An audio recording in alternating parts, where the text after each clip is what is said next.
right, here we go. All praise. All praise. All right. Y'all see it on the screen now? Yep. Psalm 71. In you, O Yah, I have taken refuge. Let me never be ashamed. In your righteousness, deliver and rescue me. Incline your ear to me and save me. Be to me a rock to dwell in. To go into continually. You have given the command to save me, for you are my rock and my stronghold. Rescue me, O my Elohim, out of the hand of the wrong, out of the hand of the unrighteous and cruel. For you are my expectation, Master Yah, my trust from my youth. Upon you I have leaned from my birth. You took me out my mother's womb. My praise is continued of you. I have become a wonder to many, but you are my strong refuge. My mouth is filled with your praise, your splendor all the day. Do not cast me off in the time of old age, when my strength fails. Do not forsake me, for my enemies have spoken against me, and those who watch for my life have taken counsel together, saying, Elohim has forsaken him. Pursue and take him, for there is no one to deliver. Elohim, do not be far from me. My Elohim, hasten to help me. Let those who are adversaries of my life be ashamed, consumed. Let those who seek my evil be covered with reproach and confusion. But I continually wait and shall praise you more and more. My mouth recounts your righteousness, your deliverance all the day, though I do not know their numbers. I come in the might of the Master Yahuwah. I make mention of your righteousness, yours alone. Elohim, you have taught me from my youth, and to this day I declare your wonders. And also when I'm old and gray, O Elohim, do not forsake me until I declare your strength to a generation, your might to all those who are to come. For your righteousness, O Elohim, is very high. You who have done great deeds, O Elohim, who is like you? You have shown me great and evil distresses. Revive me again and bring me up again from the depths of the earth. You increase my greatness and comfort me on every side. Also with the lyre, I praise you for your trustworthiness, O my Elohim. I sing to you with the lyre, O set apart one of Israel. My lips shout for joy when I sing to you. Even my being which you have redeemed. My tongue too utters your righteousness all day long, excuse me. For those who have been seeking my evil have been put to shame, have become abashed. Hallelujah. Hallelujah. Hallelujah. Hey. All praises. Have become abashed. Right. I think we did read that one like last Shabbat, maybe. We might have hit that one. Uh-oh. Good. I gotta get on y'all job, start paying attention. The same one that said he be marketing, right?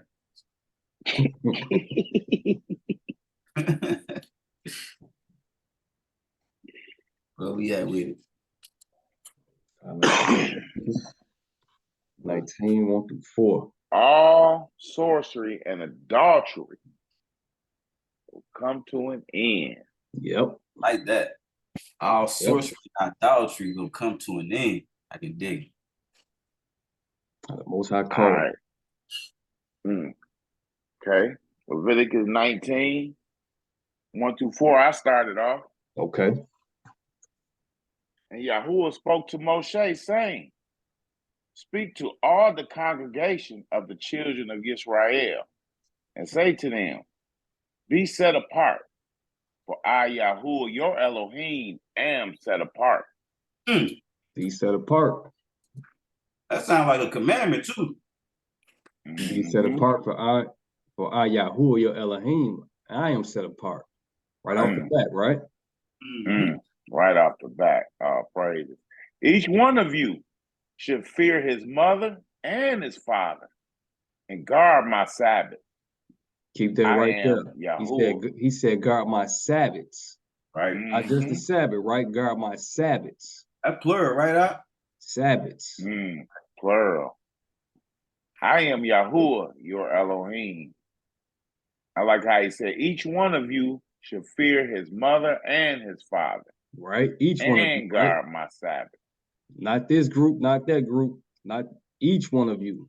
Right. Not him or her. You know, yeah, each one of you. Each one of you in the assembly, huh? Each one of Not you. just talking to the head or the leg, head or the toe. Do not turn to idols.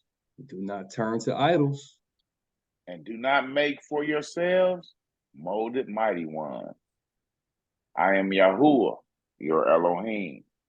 Man, so he let them know right off the back, right? Be set apart as Yahuwah, your Elohim, and do not turn to idols. Do not make molded mighty ones. Right off the back, right? Right off the back, all right? All right, 13. Straightforward. Man. 13 through 18. Do not oppress your neighbor or rob him. The wages of him who is hired is not to remain with you all night until morning. He said, if you got the money to pay him now. Right. And this the Most High just still telling you to be set apart too, right? Right. Being set apart. Don't be like them. Be set apart for I, Yahuwah, your Elohim, is set apart. Right. Do not curse the deaf or put a stumbling block before the blind, but fear your Elohim. I am Yahuwah. He said, don't put no stumbling block before the blind, you know? Right. You know, they already blind. Like, you want to put stumbling blocks in front of them and make things worse, you know? Make it worse, right? Even if you spiritually blind, right? Right. So that's speaking like them preachers too, though, right? Exactly. Somebody trying to get some knowledge to come to Sunday service, and they say, "I'm put a stumbling block on from you, man. Just give me that dough." You put a stumbling block. Let me let's celebrate Christmas. Let's celebrate this this pagan holiday of Valentine's. You know what I'm saying? I experienced that. I am Gato you. I love you. They trying to incorporate all of that, man. It's putting a stumbling block in front of people, man. Right. Do no unrighteousness and right ruling. That's a big statement. That's for them politicians, right? And the judges.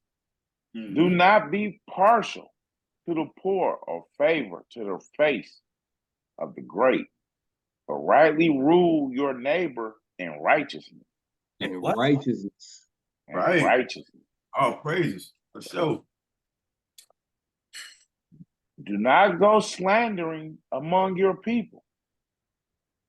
Do not stand against the blood of your neighbor. I am Yahuwah. He's still telling you to be set apart because I'm set apart, right? Right. He gave you these commands how to be set apart, right? That's right. Do not hate your brother in your heart. Right. So you can't go and say, I love this dude, man. You know what I'm saying? But you turn around and walk away from him. You hate them in your heart. Can't stand this dude, man. You know what I'm saying? You can't do that. Reprove your neighbor for certain and bear no sin because of him. That's nasty right there. That's nasty. It say reprove your neighbor for certain, right? Like this is what you must do. And bear no sin because of him, right? Because even Mashiach said, if you got a problem with your brother before you come give your gifts, you need to make it with your brother first. Because you bearing sin because of him, because you got that hatred in your heart, right? And we know the most I try inward parts, right? Right. That's what he said, you know, you ruling in righteousness. Righteousness. Right ruling in righteousness. Right. Do not take vengeance or bear a grudge against the children of your people. And you shall love your neighbor as yourself. I am Yahuwah. Man, it sounds like he just It sounds like that's what the Mashiach said Right. in the New Testament, right? Right. The greatest one of all, right? Mm-hmm. Love your neighbor as you love yourself. Off the back, you tell them to be set apart, man. Be set apart. That's nothing new. So that ain't nothing new, right? That's just like everything he just said. To sum it all up, love your neighbor as you love yourself. Exactly. Right. That sums it all up. Keep going or jump. Okay, we're gonna jump down to 26. 26, okay. And then we're gonna jump to 31.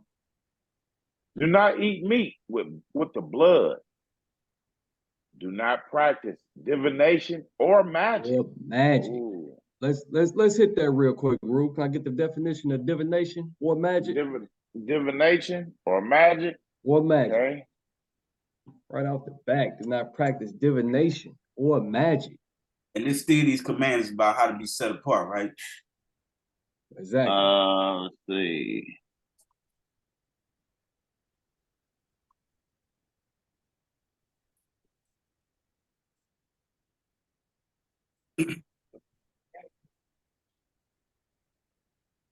Divination.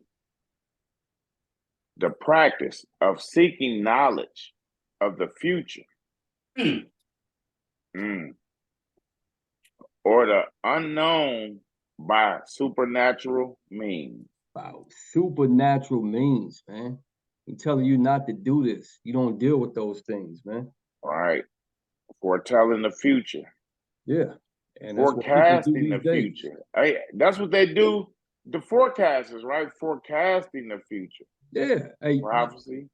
Y'all remember that old commercial, Miss Cleo? All of those, they make it seem all nice and cool. Hey, Miss Cleo, man. You remember that? The old psychic commercial? Mm-hmm. And ain't nothing new under the sun. That's dealing with the same thing today as of yesterday. Magic 2 out? Magic as well, too. Hit that, yeah, magic 2. A person with magical powers. A person who performs magic tricks for entertainment.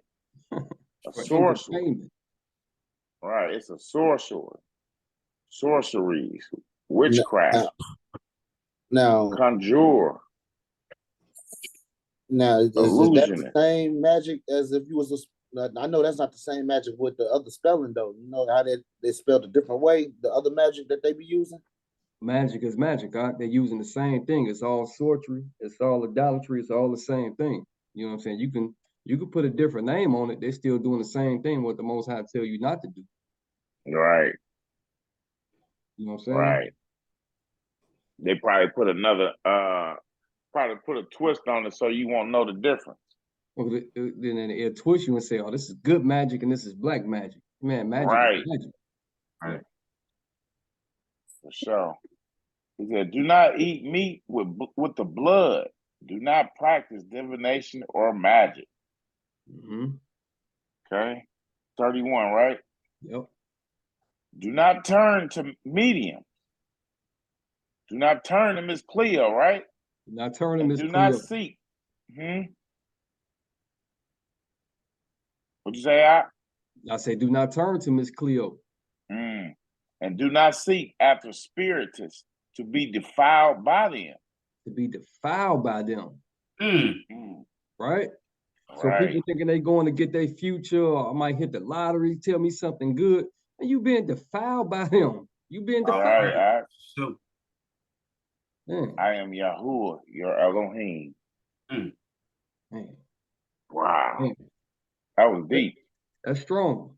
That's strong. Okay, then we got that Exodus 7, 1 through 4. Okay, who want it? And y'all want me to keep reading? Yeah, you keep reading. I hit the next one out. This one here or the next one after this? The next one after this. Okay. So Yahuwah said to Moshe, "See, I have made you an Elohim to Pharaoh. And Aharon, your brother, is your prophet." That's big right there, right? I have made you an Elohim to Pharaoh. You shall speak all that I command you. Oh, And I Aaron, command you. and Aaron your brother shall speak to Pharaoh. And let the children of Israel go out of his land. For I am going to harden the heart of Pharaoh, and shall increase my signs and my wonders in the land of Mizraim. Hey, that's deep right there. Yeah. He said, I'm going to harden the heart of Pharaoh. Yeah. He said, I want to increase my signs and my wonders, right? My signs and my wonders in the land of Mizraim. Right. So that's why he hardened his heart then, right? Yeah. And that's key to remember that right there. My signs and my wonders. Right. I don't know if you got it in here. Do you got what happened with Pharaoh out of Joshua? I just asked. We're gonna keep going. We're gonna get it. Okay, I ain't gonna say nothing then. And Pharaoh is not going to listen to you. And I shall lay my hand on Mizraim and bring my divisions and my people, the children of Israel, out of the land of Mizraim by great judgment. By great judgments. By great judgments. We all seen those 10 Commandments movies, man. They came on every year. You know what I'm saying? Right. When you, he wouldn't put his hand in his bosom, no, did he? Nah. With them Gentiles playing the characters. Yeah, he exactly. I ain't doing that part. I ain't doing that part.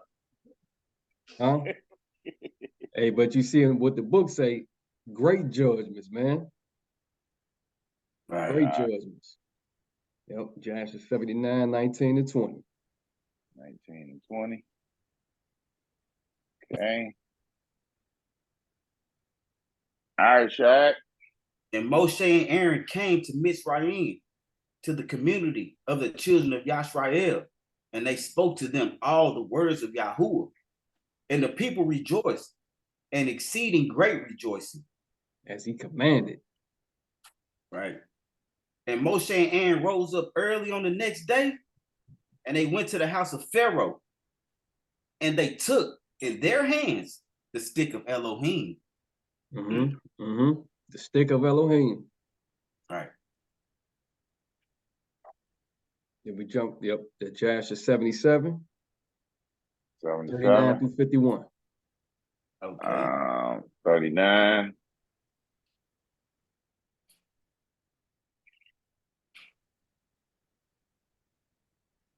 And it was that while he prayed, he looked opposite to him, and behold, a sapphire stick was placed in the ground, which was planted in the midst of the garden.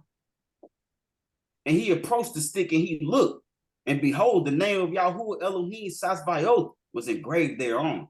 Man, that's a pretty powerful stick. I'm sorry, y'all. It's all good. But it say the Most High was on that stick, huh? Engraved there. That's pretty powerful. That's for real. And he read it and stretched forth his hand, and he plucked it. And he plucked it like a forest tree from the thicket, and the stick was in his hand. And this stick is the stick with which all the works of our Elohim were performed after he created the heaven and earth and all the hosts of them, seas, rivers, and all their fish. And when Elohim had driven Adam from the Garden of Eden, he took the stick in his hand and went and tilled the ground from which he was taken. Wow. Man. I tell you where that stick come from, huh? Man. Right. But can you imagine that stick? Can you imagine how much power you got in your hand with that stick, though? Because it's saying stick, the Most High performed all the works, creating the heavens and the earth. Exactly. Who can even be worthy to hold that stick, man? Man. Right. We gonna see, right? We see Moshe was worthy and Aaron, right? Right. Right. You see where he got it from too. Let me see. Let's just keep reading. All right. Should have read 38 with that 39. It's all good. Where we at? You came down to what, 44? Yeah, I was still reading through. And the stick came down to Noah, and was given to Shem and his descendants until it came into the hand of Abraham, the Hebrew. And when Abraham had given all he had to his son Yishak, he also gave him this stick. And when Jacob had fled Padan Aram, he took it into his hands. And when he returned to his father, he had not left it behind him. And when he went down to Mizraim, he took it into his hand and gave it to Joseph, one portion above his brethren. And Jacob had taken it by force from his brother Esau. Taken it by force from his brother Esau. And after the deaths of Joseph, the nobles of Mizraim came into the house of Joseph, and the stick came into the hand of Ruiel, the Midianite. And when he went out of Mizraim, he took it in his hand and planted it in his garden.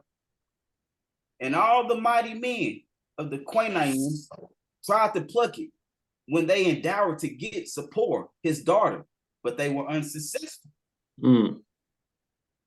It's almost like the sword and the stone, right? Right. That's why they make them stories at the sword and the stone. You try to pull the sword out the rock. For sure. That's what they get it from. They get it from our books, huh?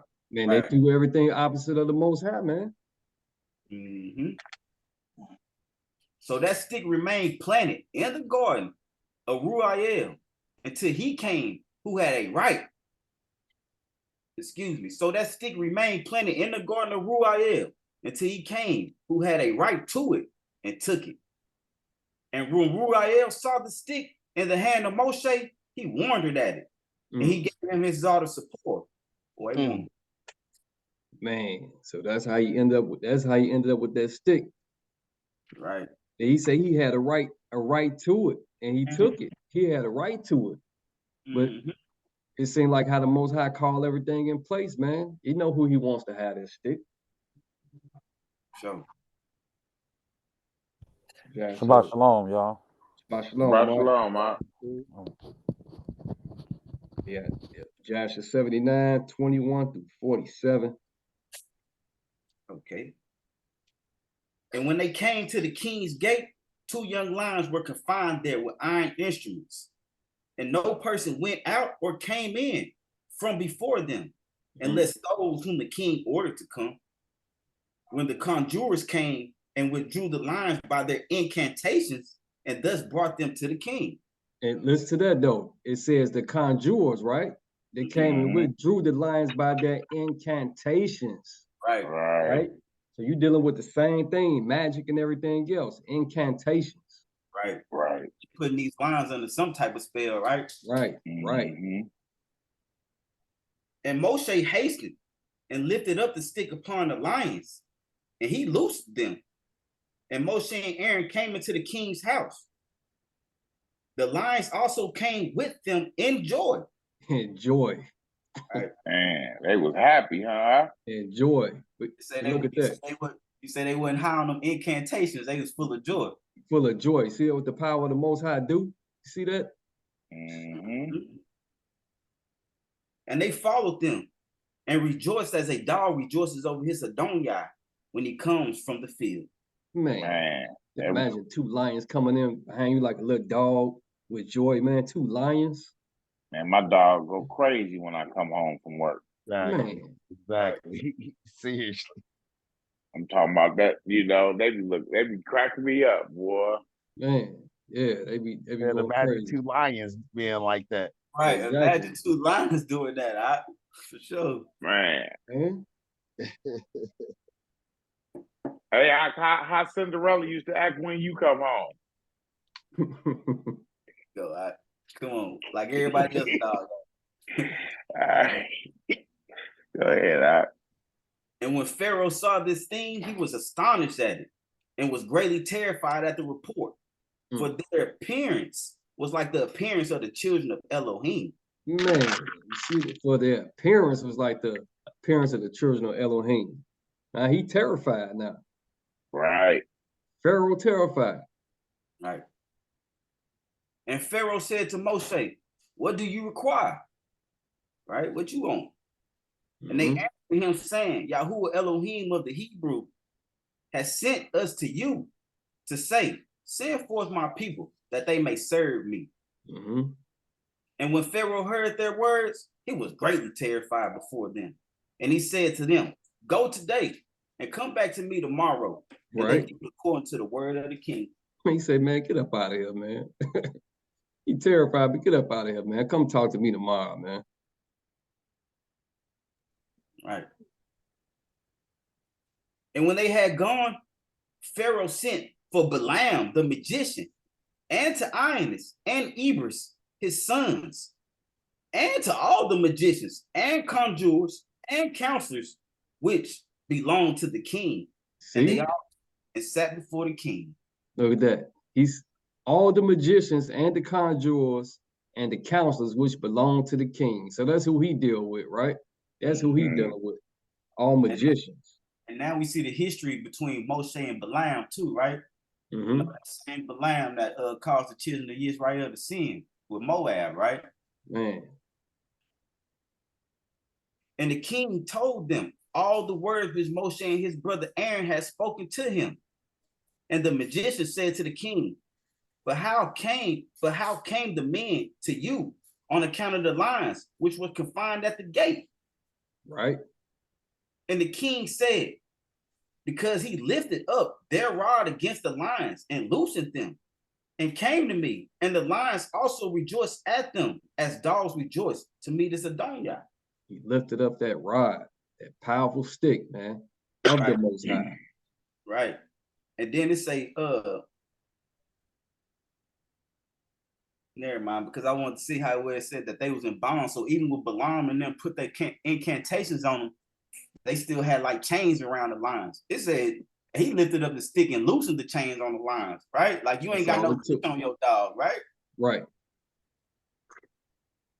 That's all it takes. 30. And Balaam, the son of Beor, the magician, answered the king, saying, these are none else than magicians like ourselves. Now therefore send for them and let them come, and we will try them. And the king did so. And in the morning, Pharaoh sent for Moshe and Aaron to come before the king. And they took the rod of Elohim, and they came to the king and spoke to him, saying, thus say Yahuwah Elohim of the Hebrew, send my people that they may serve me. And the king said to them, but who will believe you that you are messengers of Elohim, and that you come to me by his order? So he ain't feeling it now, right? He ain't believing it. Right, right. Just like us. So he, you know, the Most High said he was gonna harden Pharaoh's heart. This is a part of him hardening his heart. Right. All magicians like, hey, they magicians like us, man. That's a part of his heart being hardened, right? I like the part when they say, man, these just magicians just like us, man. You know what I'm saying? So now he feel a little bit better now, but his heart just hardened. That's all. He feel a little bit better now. Right, because at first he was terrified. Just like us. Oh, you know what about then. 35. Now therefore give a wonder or sign in this matter, and then the words which you speak will be believed. And Aaron hastened and threw the rod out of his hand before Pharaoh and before his servants, and the rod turned into a serpent. And the sorcerers saw this, and they cast each man his rod upon the ground, and they became serpents. And the serpent of Aaron's rod lifted up his head and opened his mouth and swallowed the rods of the magicians. And Balaam the magician answered and said, this thing has been done from the days of old, that a serpent should swallow its fellow, and the living things devour each other. Once again, calming them down, ain't he? Right. Now therefore restore it to a rod as it was at first, and we will also restore our rod as they were at first. And if your rod shall swallow our rod, then we shall know that the Ruach Elohim is in you, and if not, you are only an artificer like unto ourselves. An artificer like unto ourselves. But these are things that the Most High don't deal with. We're just not building things, not an artificer or a magician, man. That's two different things. Right. So the word artificer is the same thing as being a magician? Yeah, Or, but they're like a great craftsman. You know what I'm saying? So they consider themselves like a great craftsman that could build things, but they're dealing with magic. Okay, I got you. Like a same thing as such as sorcery and stuff like that. Yeah, two different things. You know, two different things. And you can think about artificers being like phony. They basically saying we phony. Just like if you in your food, Right. no artificial flavors, right? No fake flavors, right? You know what I'm saying? Yeah, that's a good point. No artificial Right. flavors. Okay. Man. Hey, but if Aaron's rod swallowed up theirs, how did they still have the rod? It lifted up his head and swallowed their rod and then restored it, right? So they was like, okay, this been of old. So if you can bring your rod back and then it actually swallowed it up, like not as a serpent, like you bring it back to your hand and swallow it. Now when it's swallowed up, then we know that the spirit of the Most High is on you. You know, so days of old, man, we've been seeing a serpent swallow a rod and then, restore it back to their hand. But once you restore it back to your hand and it swallow our rods, then we know the spirit of Elohim is on you. But again, they dealing with magic. You know, you dealing with the power of the Most High here. Right. I get what you're saying.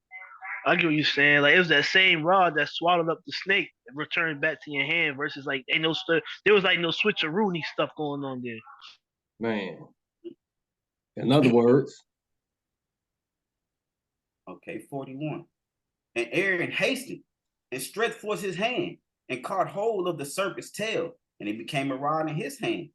And the sorcerers did the like with their rods, and they got hold, each man the tail of his serpent, and they became rods as first.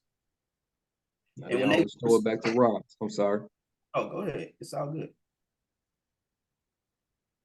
And when they were restored to the rods, right? When they were restored to the rods, the rod of Aaron swallowed up their rods. And when the king saw this thing, he ordered the book of records to be related to the kings of Mizraim to be brought. And they brought the books of records and the chronicles of the kings of Mizraim, in which all the idols were inscribed.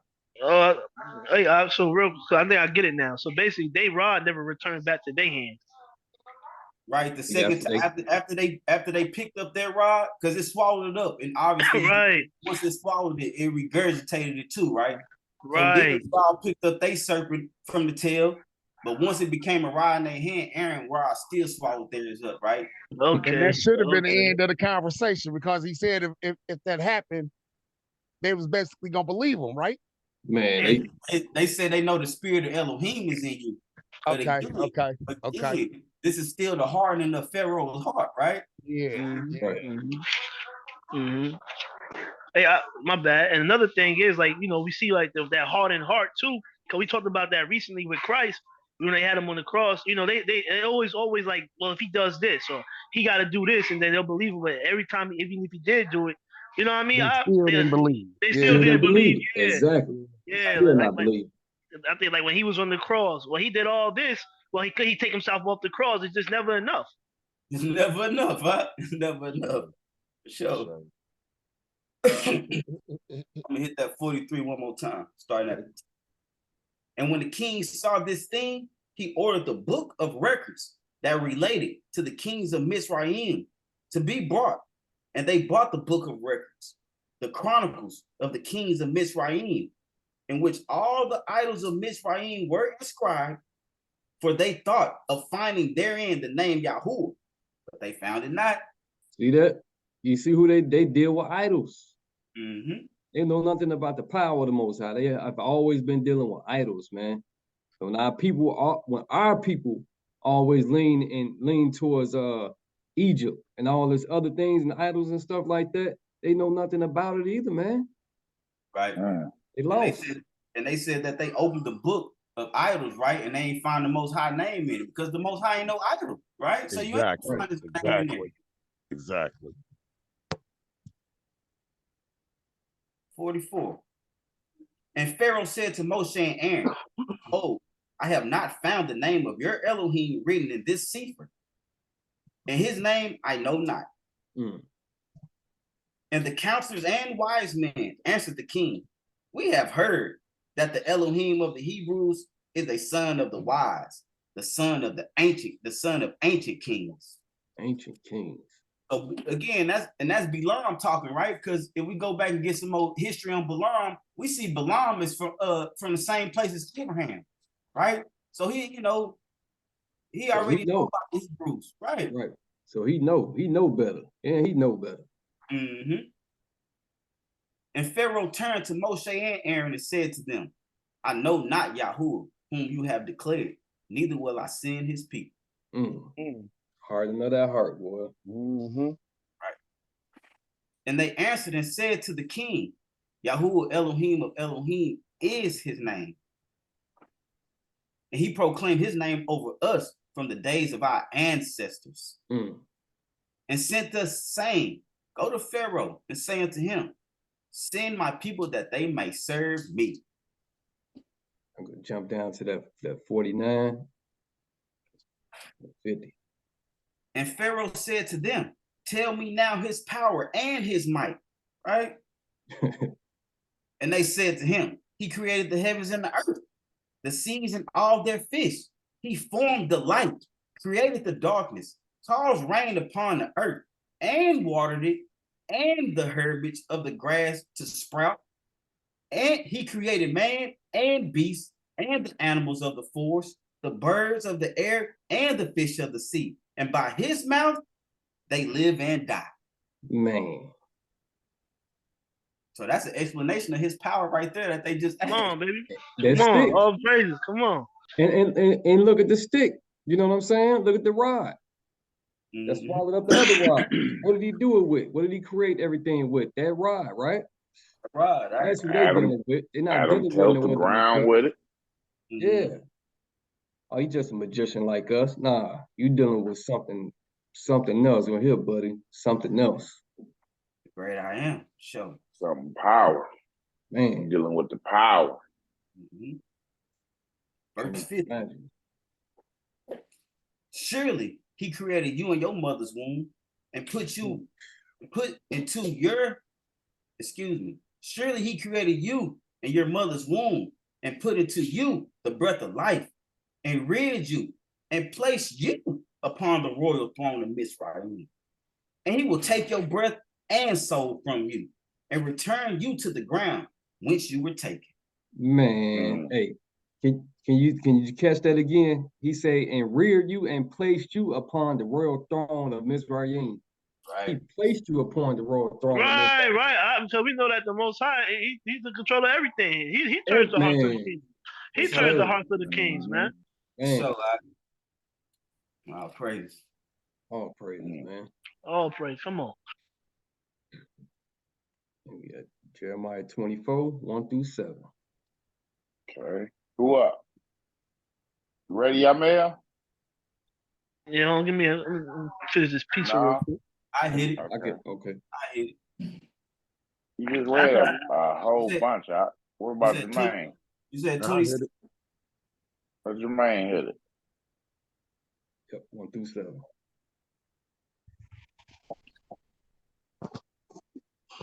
Yahuwah showed me, and look, there were 2 baskets of figs set before Hekel of Yahuwah. After you say what happened? No, I was saying before the temple of Yahuwah that he can. Oh, that's what Hekel is, temple? Yeah. Okay. After Nebuchadnezzar, Nebuchadnezzar. Babylon. Oh, that's Nebuchadnezzar? Yeah. Sovereign of Baal had exiled. Who is that? Yekon Yahu, son of Jehoiakim, sovereign of Yehuda, and the heads of Yehuda with the craftsmen and smiths from Jerusalem, and had brought them to Babel. You ready now? Hey, You ready? You know what? Hey, my bad. Hey, come on, my bad, man. We supposed to hit 27, 5 through 9 first. I ain't give you that. 27 or what? Jeremiah 27, 5 through 9. And then we're gonna hit Okay. 24. I'm sorry, y'all. Okay. Jeremiah 27. I think Jam? DeAndre, you got a mute, brother. Which Hey, one? Shabbat shalom, DeAndre. Shalom. Oh shit. Hey, my bad, Jermaine. Now it might be a part 2. Oh my bad, you guys. I didn't know I was on mute. I didn't mean to mess up the recording. Sorry about that. It's all good. Shabbat shalom to you, out. Shabbat shalom. Shabbat shalom. Shalom, bro. How you guys doing today? 27? Yeah, 27, 5 through 9, and then we hit that 24, 1 through 7. Okay, it's all good. All right, 5. I have made the earth, the man and the beast that are on the face of the earth by my great power and by my outstretched arm, and I shall give it to whom it seemed right in my eyes. Hey, I gotta hit that. You see that? You say I should give it to whom? Right? I should give it to whom seemed right in my eyes. Right. He placed Pharaoh in his place, right? Right. Same exact thing. Right. Same exact thing. Mm-hmm. So like you said, he gave it to Pharaoh. He said, I gave it to who? And then they say, with my outstretched arm, that was that rod that you was talking about too, right? Great show, man. Show. And now I have given all these lands into the hand of Nebuchadnezzar, the sovereign of Babel, my servant, and the beast of the field I have also given him to serve him. And all the nations shall serve him and his son and his son's son until the time of the land comes. And then many nations and great sovereigns shall make him serve them. And it shall be the nation and reign that do not serve Nebuchadnezzar, the sovereign of Babel, and the one that does not put its neck under the yoke of the sovereign of Babel, the nation I shall punish, declare Yahuwah, with the sword and the scarcity of food and the pestilence until I have consumed them by his hand. Man, he said, y'all gonna serve him. Bow down your neck under his yoke. Most High declaring this too, right? For sure. Like Adam said, he said he placed him on the royal throne.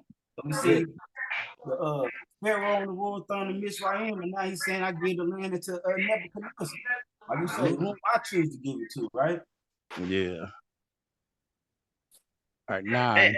Okay. What you gonna say, Yamel?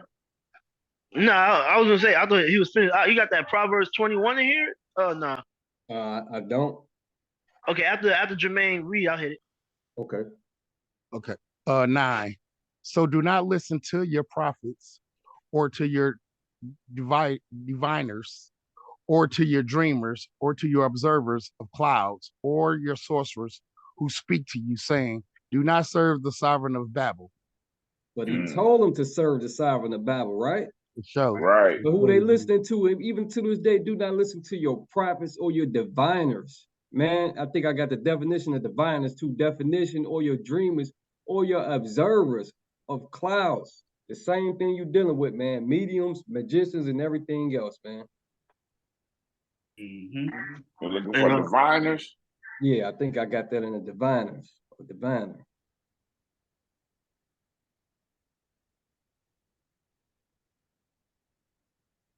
That's that divination. Nope, don't worry. It's the same thing, like you say, divination is divine. Like, yeah. You know, he said enchanters too. You know, enchanter person. Yep, observer. Right? Do not listen to your observers. A person who watches or notices something. Right. So what do you see what people do when they always look into the skies, talking about constellations and all these signs and everything? Those are observers, man. Observers. Right. Yeah. And then like somebody brought up earlier, observer of clouds, it makes you think of like forecasting the weather, the future.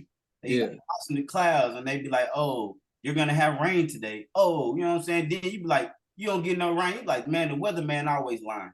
Right? So you gotta listen to them. Don't listen to him out. That's a good point, man. You know, like they got some fire back there telling you, you know what I'm saying? Hey, just tell them this. Man. Just tell them something. What is that it on that? That's it on that. Now we go back to 24. Jeremiah 24, 1 through 7. Mel wanted to hear something in between that, didn't he? Oh yeah, my bad, y'all, Mel. Yeah, this Proverbs 21. While we're talking about the Nebuchadnezzar and what's that, Pharaoh? the sovereign's heart is in the sovereign's heart is as channels of water in the hand of Yahuwah. In the hand of Yahuwah. He turns it wherever he wishes. All a man's ways are right in his own eye, but Yahuwah weighs the hearts. Man, you know what I mean? This won't to do righteousness, to do righteousness and right ruling is more acceptable to Yahuwah than the slaughtering. But that's it. But yeah, man, that was it. And that's what I thought about, you know, when you were talking about Pharaoh, Nebuchadnezzar, how the Most High, you know, he sets these people up, you know? Man. Call everything, don't he? And everything from the beginning to the end. Man. And then, like you say, reading on that Nebuchadnezzar, he said, y'all gonna have to go serve him, right? Y'all, I'm commanding that. And even dealing with you know, with the curses dealing with us, you know, he said, I'm gonna put you in the hands of your enemies and they're gonna rule over you. You know what I'm saying? Right. Yeah, and we had to bow down our neck to him, though, right? Right. Exactly. That was the Most High said. We just read that. Oh, praises, man. It's crazy because actually once I realized this and found this out, honestly, man, that basically saved my life, family, because I had no understanding of it, and I was one of them cats walking around here mad with not understanding that. So to come into understanding that, actually, man, really like just changed the whole.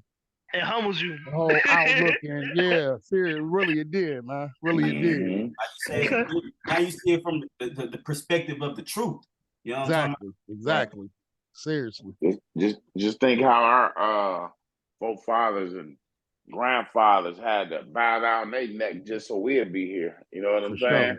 For sure. Man, he called it how you see it, man. How you wanted it. How you wanted it, I would say. The AK in the closet. Man. I'm telling you. It's straight up. Man. Okay. 1 through 7. Yeah. Jeremiah 24. I can read it. Hit the root. Give me a minute. I gotta hit this bathroom real quick, bro. I'm gonna go on mute for a second. Go ahead, y'all, man. All right. Well, 1 through 7? Yeah. Let me know if my background too loud. But Yahuwah showed me, and look, there were 2 baskets of figs set before the Hakal of Yahuwah. After, what's that, the Nebuchadnezzar? Oh, Nebuchadnezzar, the sovereign of Babel, had exiled. How you say that word? Yekinahu? Yekonahu, son of Yehonaquim, sovereign of Yehuda, and the heads of Yehuda with the craftsmen and smites from Jerusalem, and had brought them to Babel. All right, the craftsmen and the smiths, right?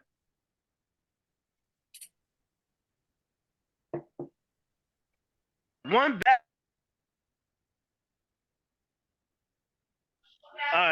basket.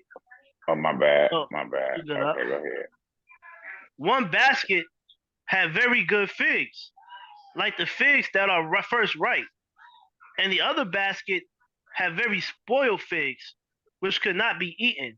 They were so spoiled. And Yahuwah said to me, "What do you see, Yeremahu?" And I said, "Figs." The good figs, very good. And the spoiled very spoiled. Which could again the word of Yahuwah came to me saying, Hold on. Was that me or was y'all may have breaking up real bad? That's y'all. I think that's you out breaking up, man. Oh, I'm breaking up bad. Man, this house, man, got bad Wi-Fi. Y'all can hear me? Yeah. Yeah. Start back at 3. All right. And Yahuwah said to me, "What do you see, Yeremiah?" And I said, "Figs. The good figs, very good, and the spoiled." I'm still breaking up. No, you good. Okay, very spoiled, which could not be eaten. They are so spoiled. Again, the word of Yahuwah came to me saying, "Thus said Yahuwah, the Elohim of Israel, like those good figs, so do I acknowledge the exiles of Yahudah, whom I have sent out of this place for their own good into the land of the Kasdim." For their own good. Right. So that's why he said he's gonna go serve Nebuchadnezzar. Oh, right. Yeah. That's all I was gonna say. Yep. For their own good. Okay. And so Nebuchadnezzar was a good king or something? Yeah. Who we seen? Oh, go ahead. My bad. Who the Most High seen right in his eyes at that moment? You know what I'm saying? Right. Exactly. Okay. Right, and the Most High was like, at this time, I'm about to destroy the land. Just think about it right now. We in Babylon the Great right now, and if we was in any other country, we probably would not. We in our captivity, but we still got it better than they got it in other countries, right? You feel? It's people in Africa. They still got to go and fetch their water from a well, right? And we just go to the grocery store and buy water. You know what I'm saying? So the Most High said, "I sent you to this place for your own good," right? We see the destruction. Yes, we know in the third world countries, destruction coming first, right? And then Babylon will fall. He said, "I sent you there for your own good, man." Right. And you know, we got hopes to be saved up out of it, you know, here in America before that destruction comes. You know, so that's what's up. And I shall set my eyes on them for good, and shall bring them back to this land.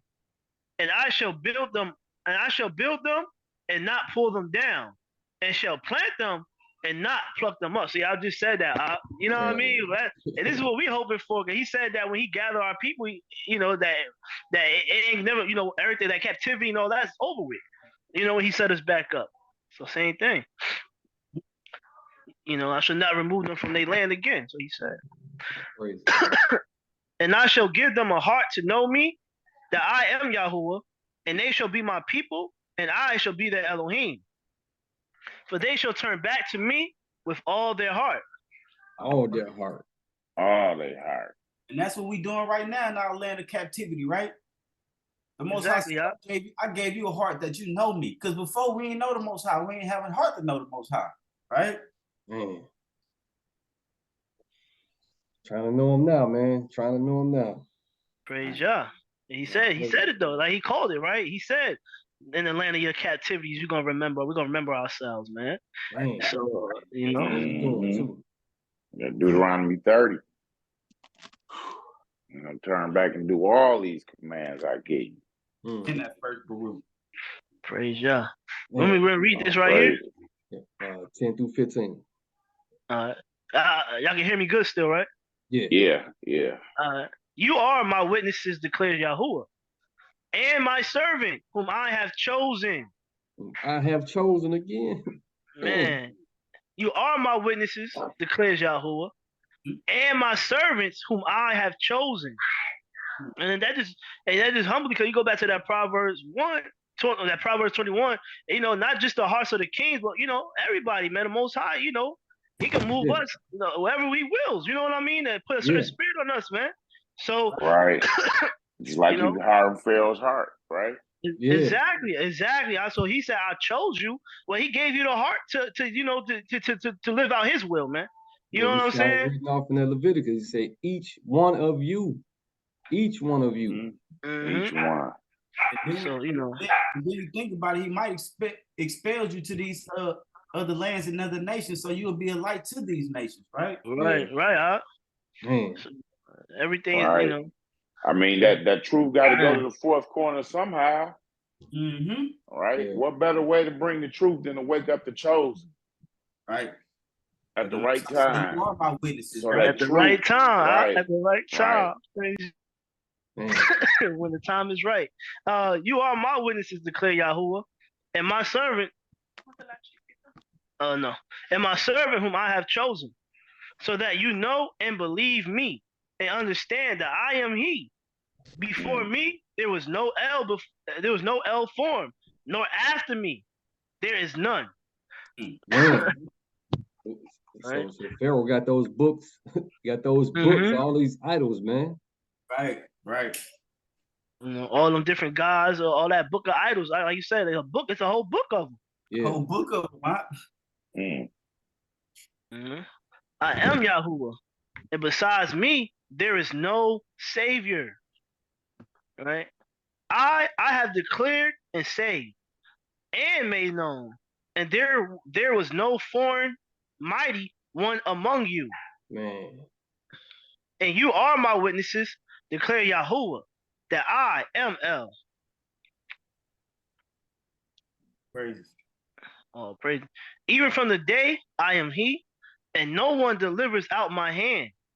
I work, and who turns it back? See that? I work, and who turns it back? So, ain't nothing you can do about it, man. Right, nothing. Thus say Yahuwah, your Redeemer, the set apart one of Israel. For your sake, I shall send to Babel, and bring them all down as fugitives, even the Chaldeans. Man, even the Chaldeans who rejoice in their ships. I am Yahuwah, your set apart one, creator of Israel, your sovereign. He said, I am Yahuwah, your king. Right. So it say go serve Nebuchadnezzar, but don't forget who your king really is. Right. And for our sake, you know what I'm saying? Right. I should send you to Babel. But he's still gonna bring them all down as fugitives, man.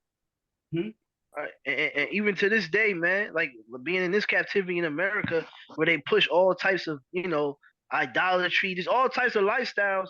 And even though this is the coming from high places, let's not forget, that the Most High is our King. So no matter what this world says, okay, if Most High says not okay, then hey, it's not okay, man. Exactly, man. Man. First Family 28, verse 1, and 3 through 9. Okay. Who up? You want me to hit it, or anybody else want to hit it? I hit it. And it came to be in those days that the Philistines gathered in their armies for battles to fight with Israel. And the kid said to David, you know, of course, that you are to go out with me in the army, you and your men.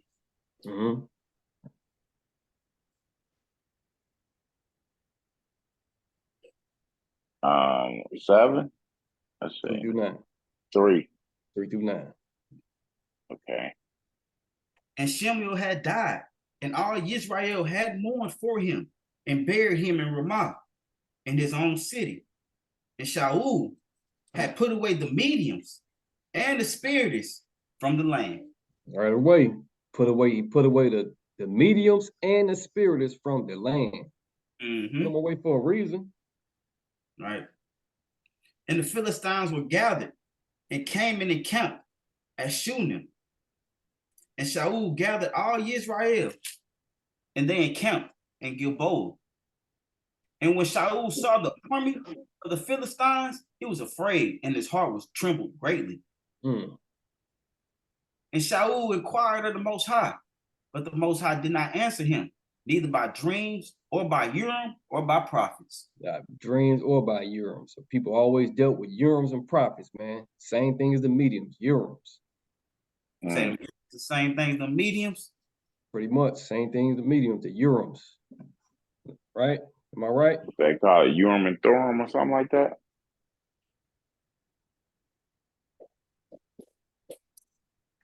Say what out? Urim and Thummim.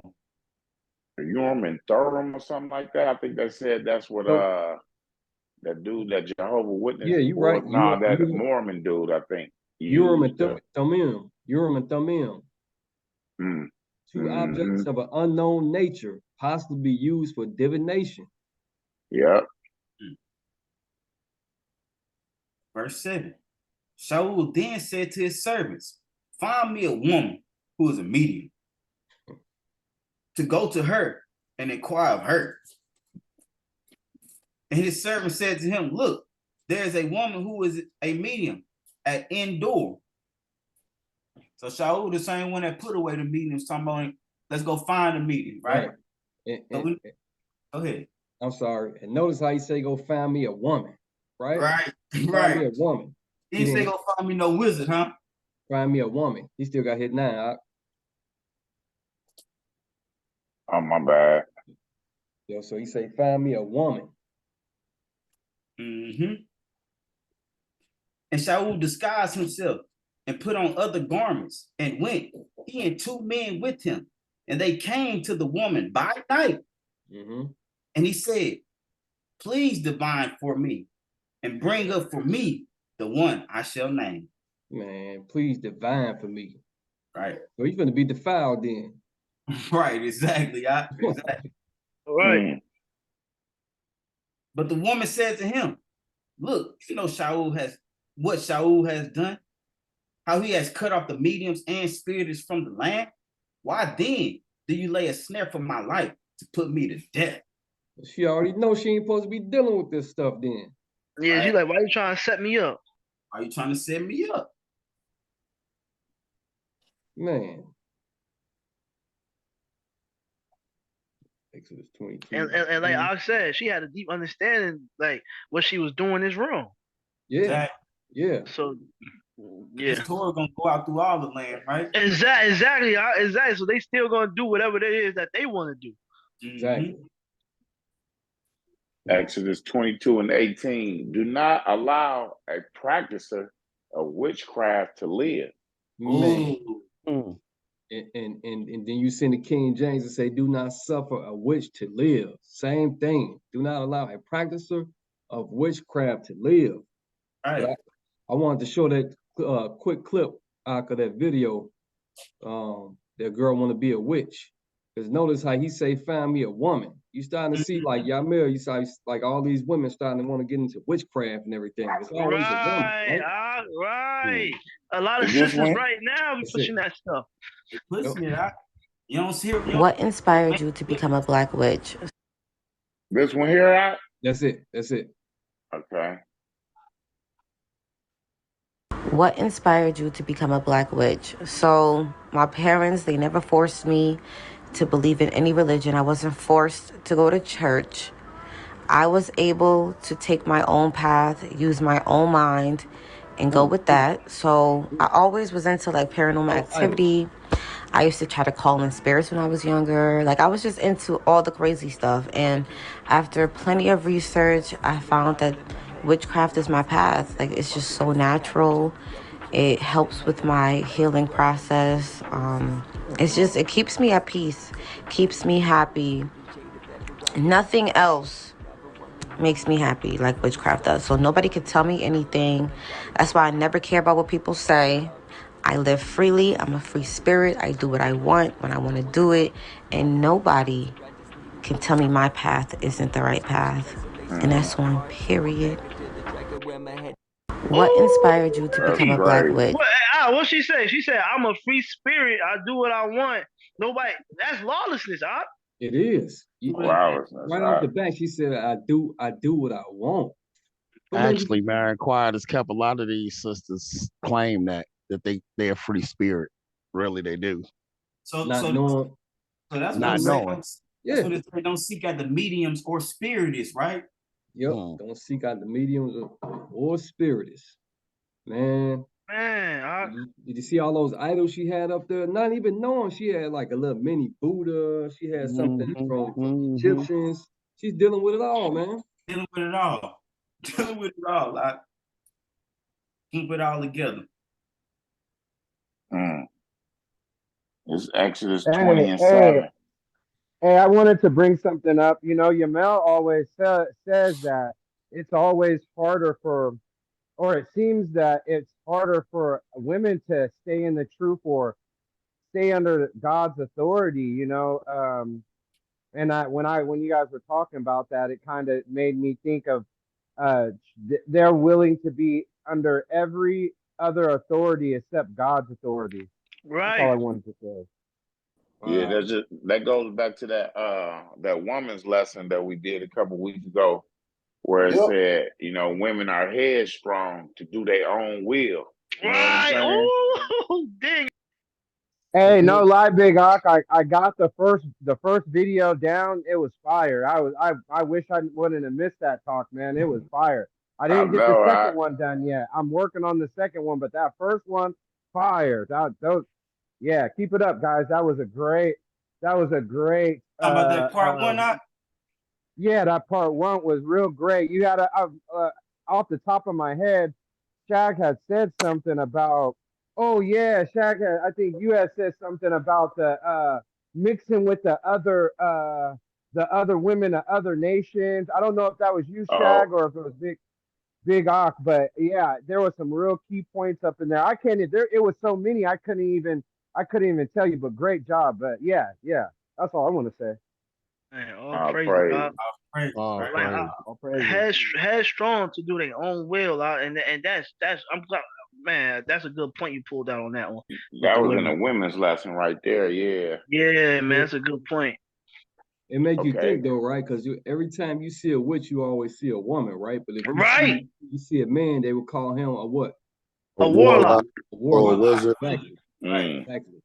But when you're dealing with that witches and warlock, there's way more witches. Like it's harder to run into a warlock or a, you know what I mean? But it's easy to run into the witches or a woman that and they open about it. You know, these women are, and that's why they more open than what them wizards or warlocks be.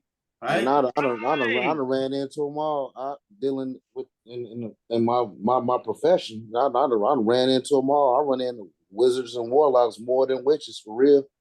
And that's well, the so thing about it, when you simply look at the order of the Most High, the fact that man is over women, a lot of these women not covered by us, and this is why it's so easy for them to get off into all this. Good point. Goosebumps. That's a good point. Man, good point. Straight up. Beginning, right? Since the Garden of Eden, right? Seriously. That's a good right. Adam's supposed to be watching over Eve. Exactly. That covering. Yeah. And when they ain't got covering, they just go astray. Right? Open to anything and everything. Yeah. Anything and everything. Yeah. That's a good point. All praises for sure. All praises. And then they got this this game that they be playing. A lot of people be playing online. It's called Magic.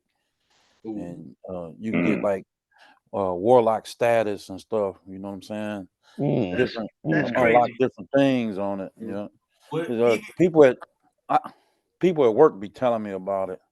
Hey, wow. Though they used to have like a big hit movie, Harry Potter, and it dealt with those things, right? Harry Potter, warlock. You feel me? Yes, sir. Yes, sir. You know, and that was a hit movie. Real talk. Yeah. A lot of the things, like a lot of the old video games too, besides Magic, Mario, like pretty sure like all these role-playing games, you had to get all these gems to get up your powers and magic and everything. Mm-hmm. Now when you come into the truth, you can actually sit back and look at those things, how they always try to mock the Most High, man. You know what I'm saying? Yeah. Sure. Yeah. Okay, verse 10. And Shaul swore to her, right? Because it say, why then do you lay a snare for my life to put me to death? And we just read that in Exodus, right? Right. Don't let a practice of witchcraft live. That's why she was supposed to get put to death, right? Right. Torah 2 there. And Shaul swore to her by the Most High, saying, as Yah lives, no punishment comes upon you for this matter. So he can make that decision? Come on, man. He could make that decision. And he put that on the Most High. Yeah. Exactly. And that's the main point, right? Right. Because the Torah said that they shouldn't live. But he said, by Yah live, he changing the words, man. He swore by him. Man. Yeah, exactly. Swore by him. 20:7. Exodus 27. You do not bring the name of Yah, your Elohim, to nothing, right? He swore by the Most High, dealing with women. Yep. Bringing his name to nothing, right? Yep. Yes, sir. Changing his word. Changing his word. For Yah does not leave one unpunished who brings his name to nothing. Unpunished. Unpunished. Man. Got something coming. So whoever, man, they got something coming to him. He leave him unpunished, man. Right, right. Okay. 19 and 12. Leviticus 19 and 12. And do not swear falsely by my name, and so to profane the name of your Elohim. And then what he just did? Exactly what he just did. Exactly what he did. That. Swore by the name of Elohim that nothing shall happen to you. Did Shaul get in trouble? Oh yeah. Hey, the Most High said he won't leave him unpunished. Right? For sure. Man. Okay. 11 through 20. And the woman said, whom do I bring up for you? So he said, bring up Shemiel for me. Who do I bring up for you? What's she over there doing, man? She playing magic, divination. Right. You know. And when the woman saw Shemiel, she cried out with a loud voice. And the woman spoke to Shaul, saying, why have you deceived me? You yourself are Shaul. And the sovereign said to her, do not be afraid. What did you see? And the woman said to Shaul, I saw a spirit coming up out of the earth. And he said to her, what is his form? And she said, an old man is coming up. He is covered with a mantle. And she knew, and Shaul knew that it was Shemiel.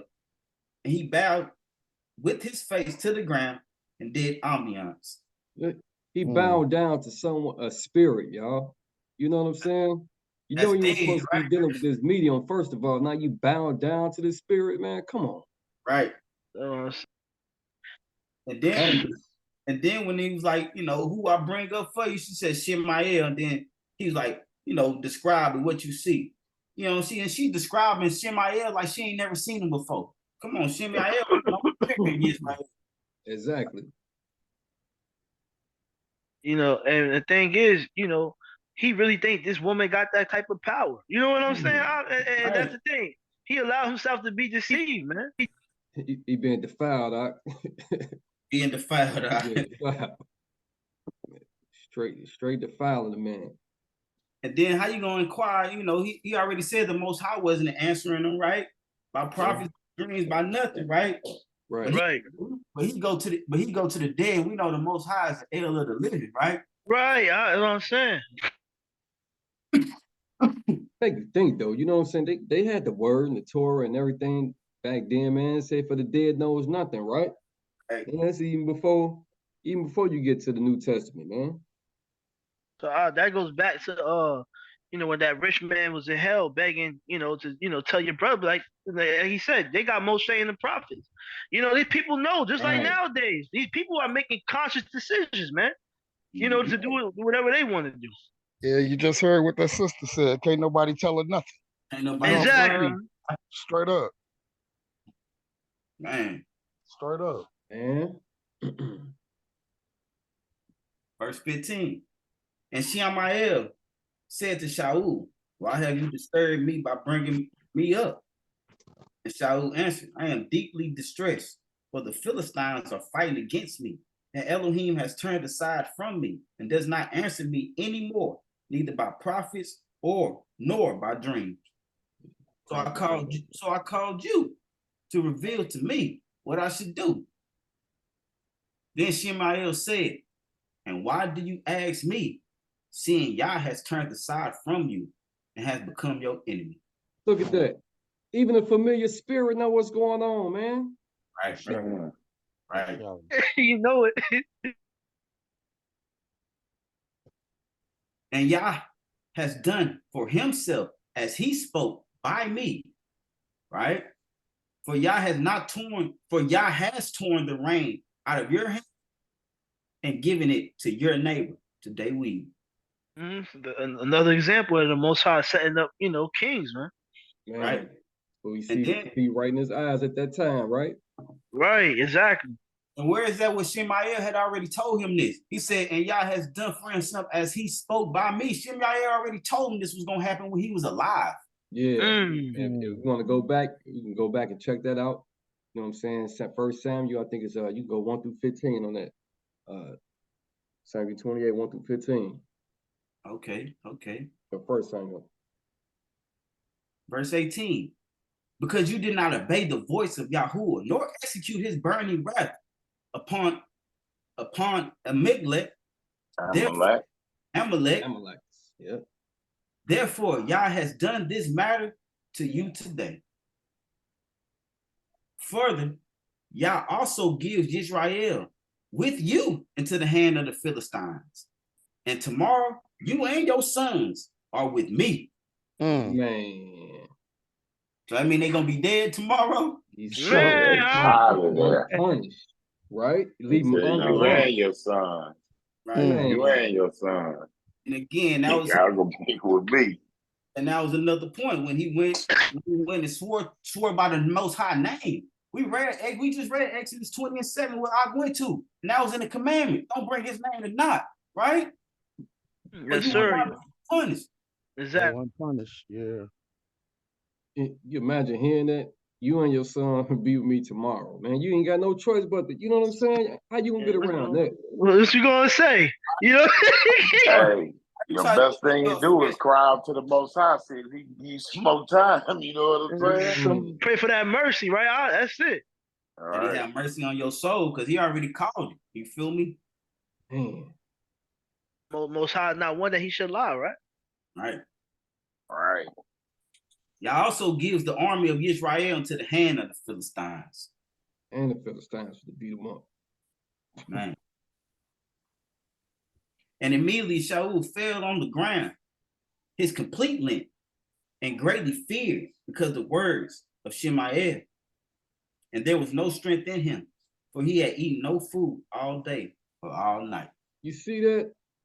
What can you do? You being told that, man. You couldn't do nothing but just fall out, man. I don't even want to eat. For what? For what, man? All this strength and everything gone. But the thing is, the familiar spirit is telling him this, man. Right. I tell you not to do, man. Yep. You see why, man. That was sort of heavy. You and your son's gonna be with me tomorrow. Yeah, that's heavy, y'all. He stretched out his full length. He laying on the floor like out. Hey, you know what's funny is, man, my pops used to tell me a joke a long time ago, man. These two baseball players, they both was pitchers, man, and his buddy died, and he came back to him, and he asked him, do they got baseball in heaven? He said, yeah, we got baseball in heaven, and you pitching tomorrow. Yeah.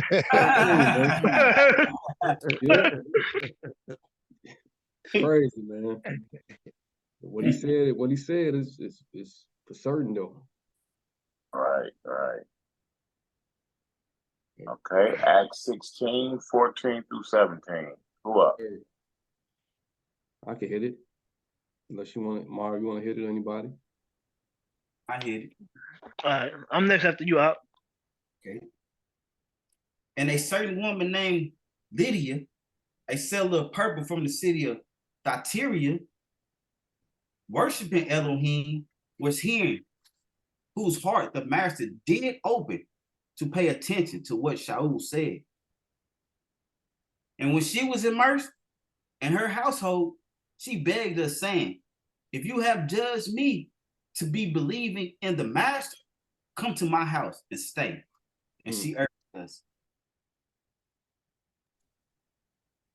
And it came to be as we went to prayer that a certain slave girl possessed with the spirit of Putan did meet us. The spirit of Putan. Did meet us, who brought her master much profit by foretelling. You see that? They get gain off this, man. The spirit of divination. You know what I'm saying? They getting profits off fortune telling, man. That's what you said. You brought up Miss Cleo earlier. She Yeah. had to be getting profits because she had commercials. You got to pay for Exactly commercials. same thing. Yep. Come on, call me now, man. Make it sound good, boy. The Jamaican voice out. Hey, how many people thought about calling that number, man? Be honest, man. We was little. Come on. Oh Man. yeah. I ain't never had no urge to call none of them or deal with none of them. Okay, nah, I ain't never called her, but you know what I'm saying? As a shorty, yeah, I was urged like, man, I wonder what she could tell me. You know what I'm Yeah, saying? I didn't know I this shit. did. I used to wonder Yeah. that. You used to see them on like they used to have commercials with the psychics, man. Yeah, that stuff never intrigued me or moved me in no kind of way. But again, they say her masters, they was getting much profit by her foretelling, right?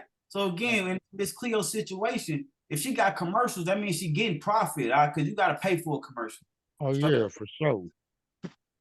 For sure. Where's she at now? I think back in the day they used to charge you about a minute on the phone. You feel me? Yeah. I'm saying it's the commercials, man. Yep. Plus you got to pay extra for I that remember California call, man. Yeah, I remember that stuff, man. Oh yeah, then like you say, Al, you gotta pay if you dial 1-800. I think you got long to pay. distance. Your grandma, I'm on the call, doctor, Yeah. long distance. Right. Okay. Verse 17. And having followed Shaul and us, she cried out, saying, these men are the servants of the Most High Elohim, who proclaim to us the way of deliverance. The way of deliverance. And that goes back to what Adam was just saying. Even the familiar spirit know when they see the truth. Oh yeah. But she was full with the spirit of Puthon, right? Man, some people say they seen this person dead and talk to me. No. You're right. Okay, what's that, Luke? Luke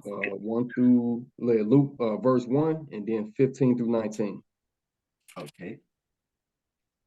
And Yahusha, being filled with the set-apart spirit, returned from the Jordan and was led by the Spirit into the wilderness.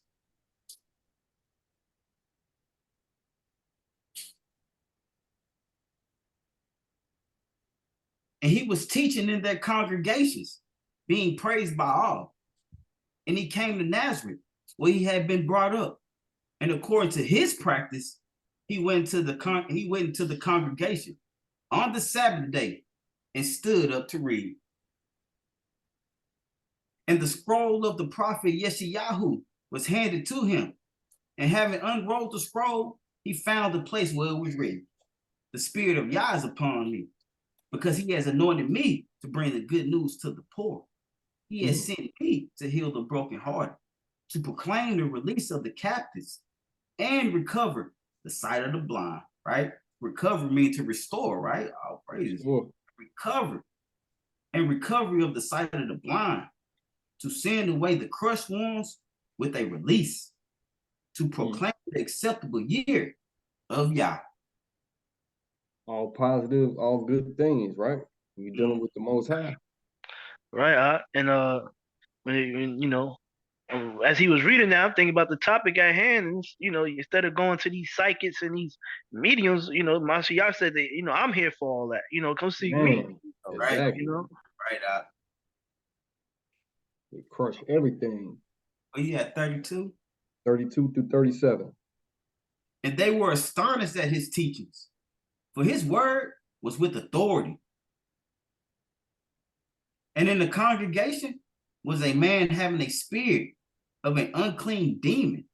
And he cried out with a loud voice, saying, Ha, what have we to do with you, Yahusha of Nazareth?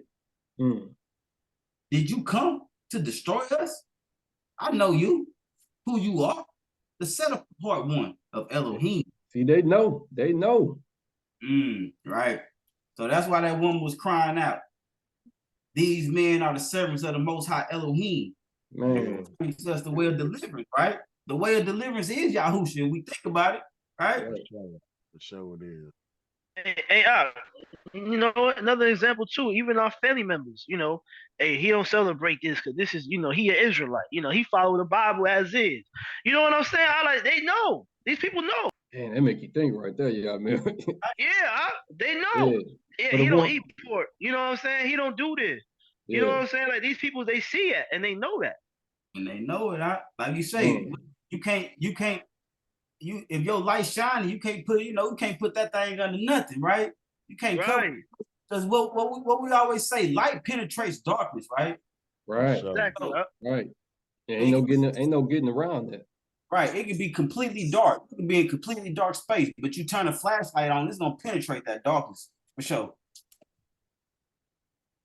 Praises, man. All praises. Okay, verse 35. And when Yahusha rebuked him, saying, "Be silent and come out of him." And when the demon had thrown him in their midst, it came out of him without hurting him. And astonishment came on all, and they spoke to each other, saying, "What is this word that with authority and power he commands the unclean spirits, and they come out?" Man. And the report about him went into every place of the neighborhood. Hey, man, how powerful he is. He just said, man, be silent. Be silent, man. Come up out of him. You know what I'm saying? That's the power of the Most High, man. And everybody heard this report. You know what I mean? What is these words he's speaking, man? That he can tell an unclean spirit to come out of him and he leaves. Man, you dealing with the Most High, man. You dealing with Messiah. Man, that truth. Come on. Man. Show. It's crazy because it said he came out of them without hurting them, and any representation of an exorcism that you see, these people be going through it, trying to expel these demons out of people, man. That, you just made me And think the about stuff they that, be doing man. don't hold no weight. It don't work. Exactly. Come on, Jermaine. Oh, Come on, exactly. Jermaine. Oh, praises. Straight up. Seriously. Bones breaking up, you know what I'm saying? Yeah, all them prayers that they be Yeah, doing, hey, and it don't that's hold no true. weight. They Hey, said let me they tell be you turning their something. head in a whole circle up. Yeah. Just Yeah, saying. hey, for real though, Saying. because if that didn't mean nothing, then the Messiah wouldn't have said when it came out of him, it didn't hurt him. You know what I'm saying? Exactly. As they say, the demon had thrown him in their midst. Thrown him, man. Hey, if you throw something, it's gonna go a distance and fall back to the floor. Man, that make you think. I ain't even think about that though. Man, I know. That was a good point out. Straight up, for sure. Man. Okay, what we have? Verse 18. Okay. Back to 18, okay. And she was doing this for many days. But Shaul, greatly annoyed, turned and said to the spirit, "I command you in the name of Yahushua of Mashiach to come out of her." And it came out that same hour. Mm-hmm. We jump to the Acts 19, 11, and 12. Okay.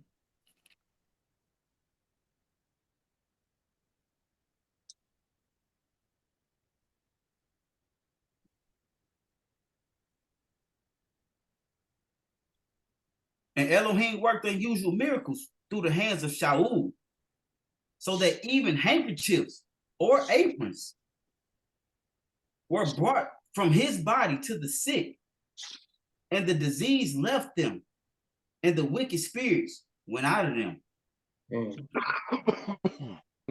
Wicked spirit threw a handkerchief out? Yeah. Come on. That is unusual, right? It's like what's the book, the Embassy of Jesus. Remember that the book? Mm-hmm. What was that? I didn't really read it, but Marv, you always talked about how you took a piece of clothing. You there, Marv? Yeah, what was that? The book, one of the lost books, the Embassy of the Messiah. Remember? Oh, what happened then? What was you saying? I'm my bad. We was just reading how he took the handkerchief and healed the disease and stuff like that. And he took a handkerchief when he was younger. Remember, a piece of clothing, and he did something to somebody. But he had to go back and find it another time. Yeah. Okay. John 14 and 12. Y'all want me to hit it? I'll read I it. got okay. Okay. Truly, truly, I say to you, he who believes in me, the works that I do, he shall do also, and greater works than these, and he shall do, because I go to my Father. That's a good point right there when he says, if you truly believe in me, the works that I do, he should do also, right? And after this, that, hey, Mashiach, he did the same thing when he was younger, right? And greater works than these he shall do, because I go to my Father. That's a great unusual work for you to bring a handkerchief to somebody that's sick and they heal, right? Yeah. Or you bring a apron to somebody and the wicked spirit leaves them. That's an unusual and great work, God. That's some great works. That's what I'm saying. That was good. Like I like what Jermaine pointed that out. Because then, like we talk about the exorcism, you know, when Christ cast out that spirit, it let it be known that that person wasn't hurt. So now when we think about when these Catholic churches, and we know they deal with everything opposite of the Most High they deal with. They worshiping idols. They worshiping idols. They're calling each other master. You know, everything. So we know now, we understand that these people are not really in Christ. You know what I'm saying? Nope. So that was so greater work. So that means if you casting out demons in his name and it's truly for the Mashiach, then that person shouldn't be hurt. You know what I'm saying? So that was a good. Obviously, we know that them Catholic people is off, man. I mean, I like that you point that out for real. That's crazy. We still gonna touch on that, right? Right? City on the seven hills. Yes, sir. Oh, that's coming soon. All praise. Acts 19, 13 through 20. Okay, that's what I was reading. Right? You hit that one? Oh, no, I was reading that Acts 19. I'm just picking it up. But certain roving Yehudi exorcists, that's what y'all was just talking about. Man. Come on, that's the spirit. That's the spirit. All right, go ahead, though. But certain roving Yehudi exorcists took it upon themselves to call the name of the Master Yahusha over those who had wicked spirits, saying, we exhort, what's that word? Exercise you by Yahusha, whom Shaul proclaims. So they took it upon themselves. So they ain't even got the knowledge for themselves. They said by who Paul called on. We ain't got the knowledge. We just saying the name, right? Right. I mean, that means they probably ain't got no belief for real then. Exactly. Man. That's crazy, man. Because in that John, it say, if you believe in me, the works that I do, he shall do also, right? So they ain't really got. Come on. Man. And there were 7 sons of a certain Sekui, a Yehudi chief priest, who were doing these, right? That's the Sekui is like a Jewish high priest, right? Okay. And the wicked spirit answering said, Yahusha, I know, and Shaul, I know, but who are you? They know. Wow, man. That in itself is scary. Yeah, man, right?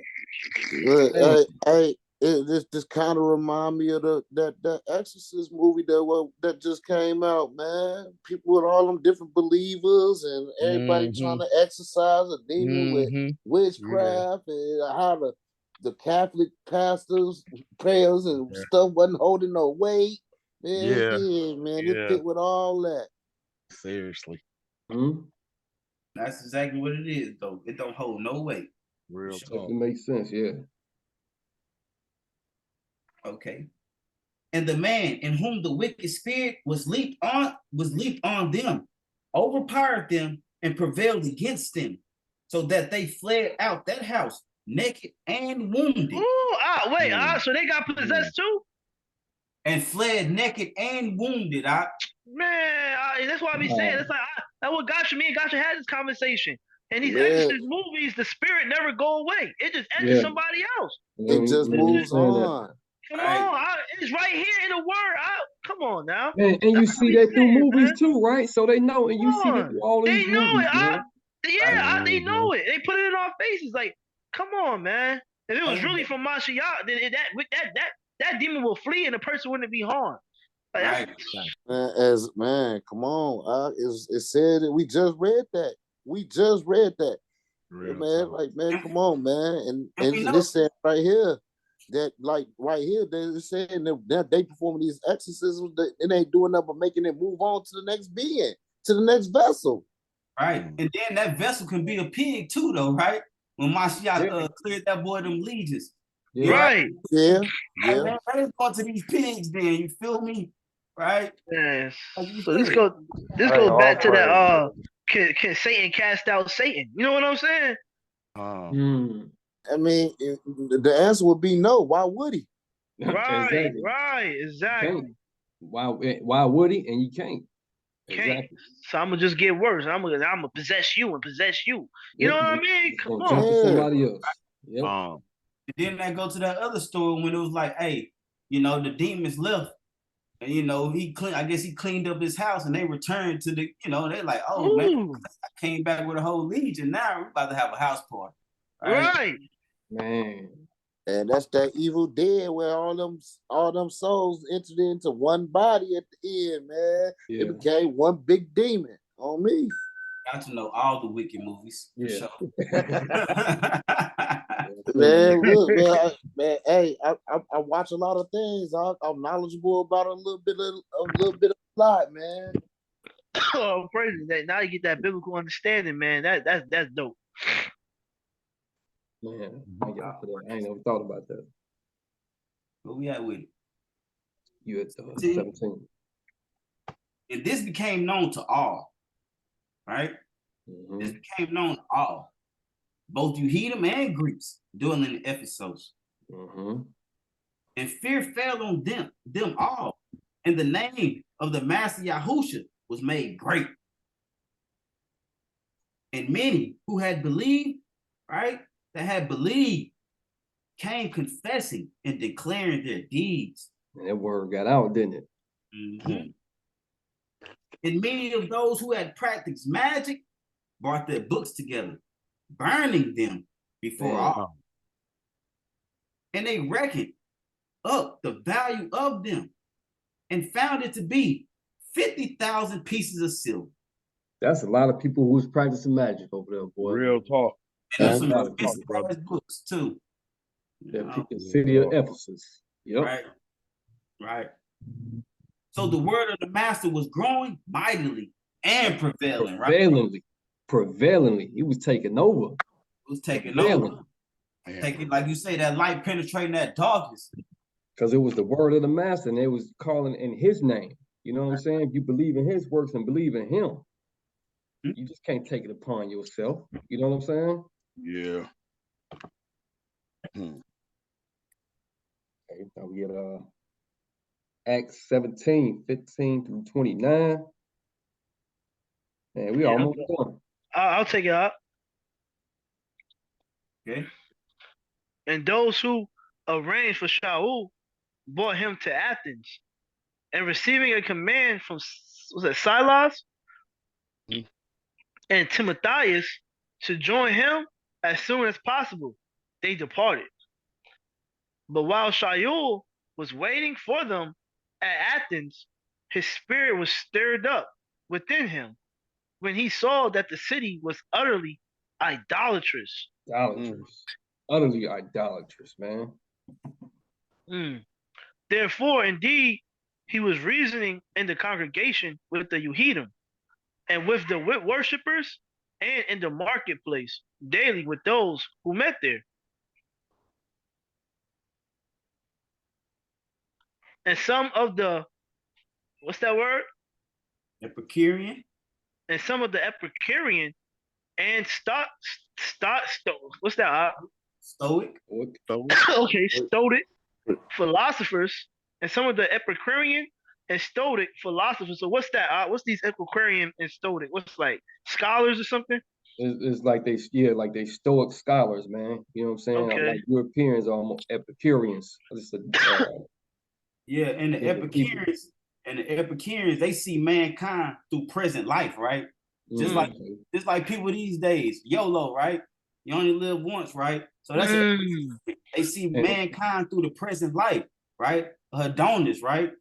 You know, in pursuit of pleasure. Hedonist is somebody that in pursuit of self-indulgence, right? Right. YOLO. That's an Epicurean, a YOLO. Live for the moment. Right. Can I hit that definition of idolatry real quick? Go ahead, all right? Because that's all that's over there now in the city. His spirit was stirred up, right? I think I got it right here. Right here. I think I might have gave it to you, but I got it right here too. Okay.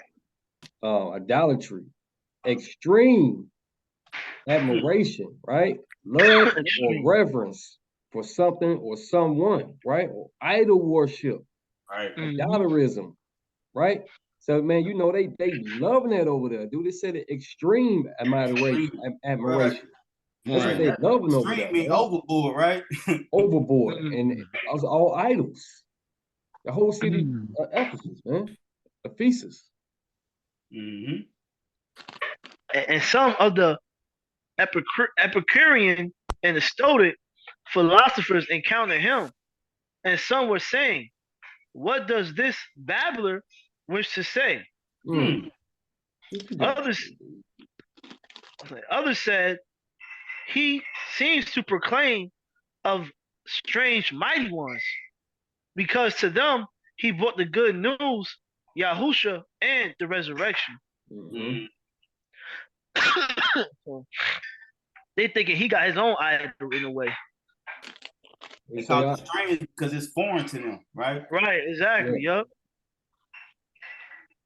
So they laid hold of him and brought him to the Areopagus, saying, "Are we able to know what this fresh teaching is of which you speak?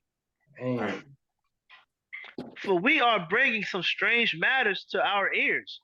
We wish then to know what these mean."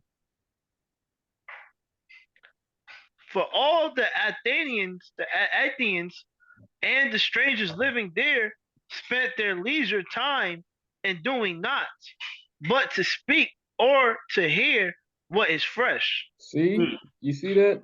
He bringing the word of the Most High, which they have never heard, but it's fresh to them, so they want to hear it, right? But this just goes back to saying people want to be told smooth things. You know what I'm saying? Okay. They don't want to hear the truth. They want to be told, man, speak to me smooth things, man. In other words, right? In my leisure time when I'm relaxing, right? Right. And having stood in the midst of the Areopagus, Sheol said, "Men of Athens, I see that you are very religious in every matter." So we see that that they're being called religious, that he called them religious, and he know that they're dealing with all this idolatry. So just because somebody's religious doesn't mean they're dealing with the truth. You know what I'm saying? Right. And then the King James, they call them superstitious, what it's saying King James, but right. They say you are very superstitious. For passing through and observing the objects of your worship, I even found a slaughter place with which this inscription to the unknown mighty one,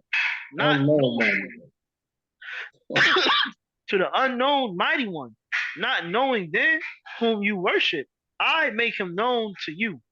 And then on a slow booty, when you think about it, and we was dealing with that Sunday teaching, we was worshiping the unknown mighty one. That's why the Most High say when you turn back to him, he's gonna give you that knowledge of him, right? For sure. Right, because they know not what they was even teaching, man. You know what I'm saying? Even though they're speaking the word to you, but lost, man. That's deep. I could like I said, like before I came into this truth, I had that point in my life where like I believed in God, specifically the God of the Bible, but I didn't know or understand him. So I lived my life. I lived my life how I wanted to live it, but I never denied God or until I didn't believe in him. I just didn't know him. So my life, I didn't live a life that you'd be like, oh, that brother believe in God. You know what I'm saying? So it says to the unknown mighty one. You know what I mean? He was unknown to me. I didn't know. Exactly. Man, that's crazy, y'all. That's for sure. Hey, that's deep right there, bro. That's real deep, bro. For real. Man. That's crazy. Yahuwah, who made the world and all that is in it, this one being master of heaven and earth does not dwell in dwellings made with hands. That's right. That's right. You know Come what I'm on now. saying? And I seen y'all was pulling up that Artemis and that Diana, right? Yeah. Because for Diana or Artemis, right? And he's Right. like, man, Most High don't dwell in no temples made by hand. No. Y'all these all extravagant temples, and y'all think, oh, because the unknown mighty one dwells here, right? Come on. You know, I know this is Adam's discussion, but you know, temples not made with hands coming soon, family. You know, ad coming out. We got some ads, you know. Don't drop it, I go drop it. He told you no other mighty ones was made before me, no molded ones, no anything, no other else. Right. No other else. Nor is he served with man's hand, as if needing any, himself giving to all life and breath and all else. Come on, man. Like, you don't gotta feed the Most High like they be feeding the idols, and you know, Most High don't need that, you know. The Most High, man. And he has made from one blood every nation of men to dwell on all the face of the earth, having ordained beforehand the times and the boundaries of their dwelling. Ooh, that's understanding, getting understanding. Yeah, right? Because he called it the beginning from the end, right?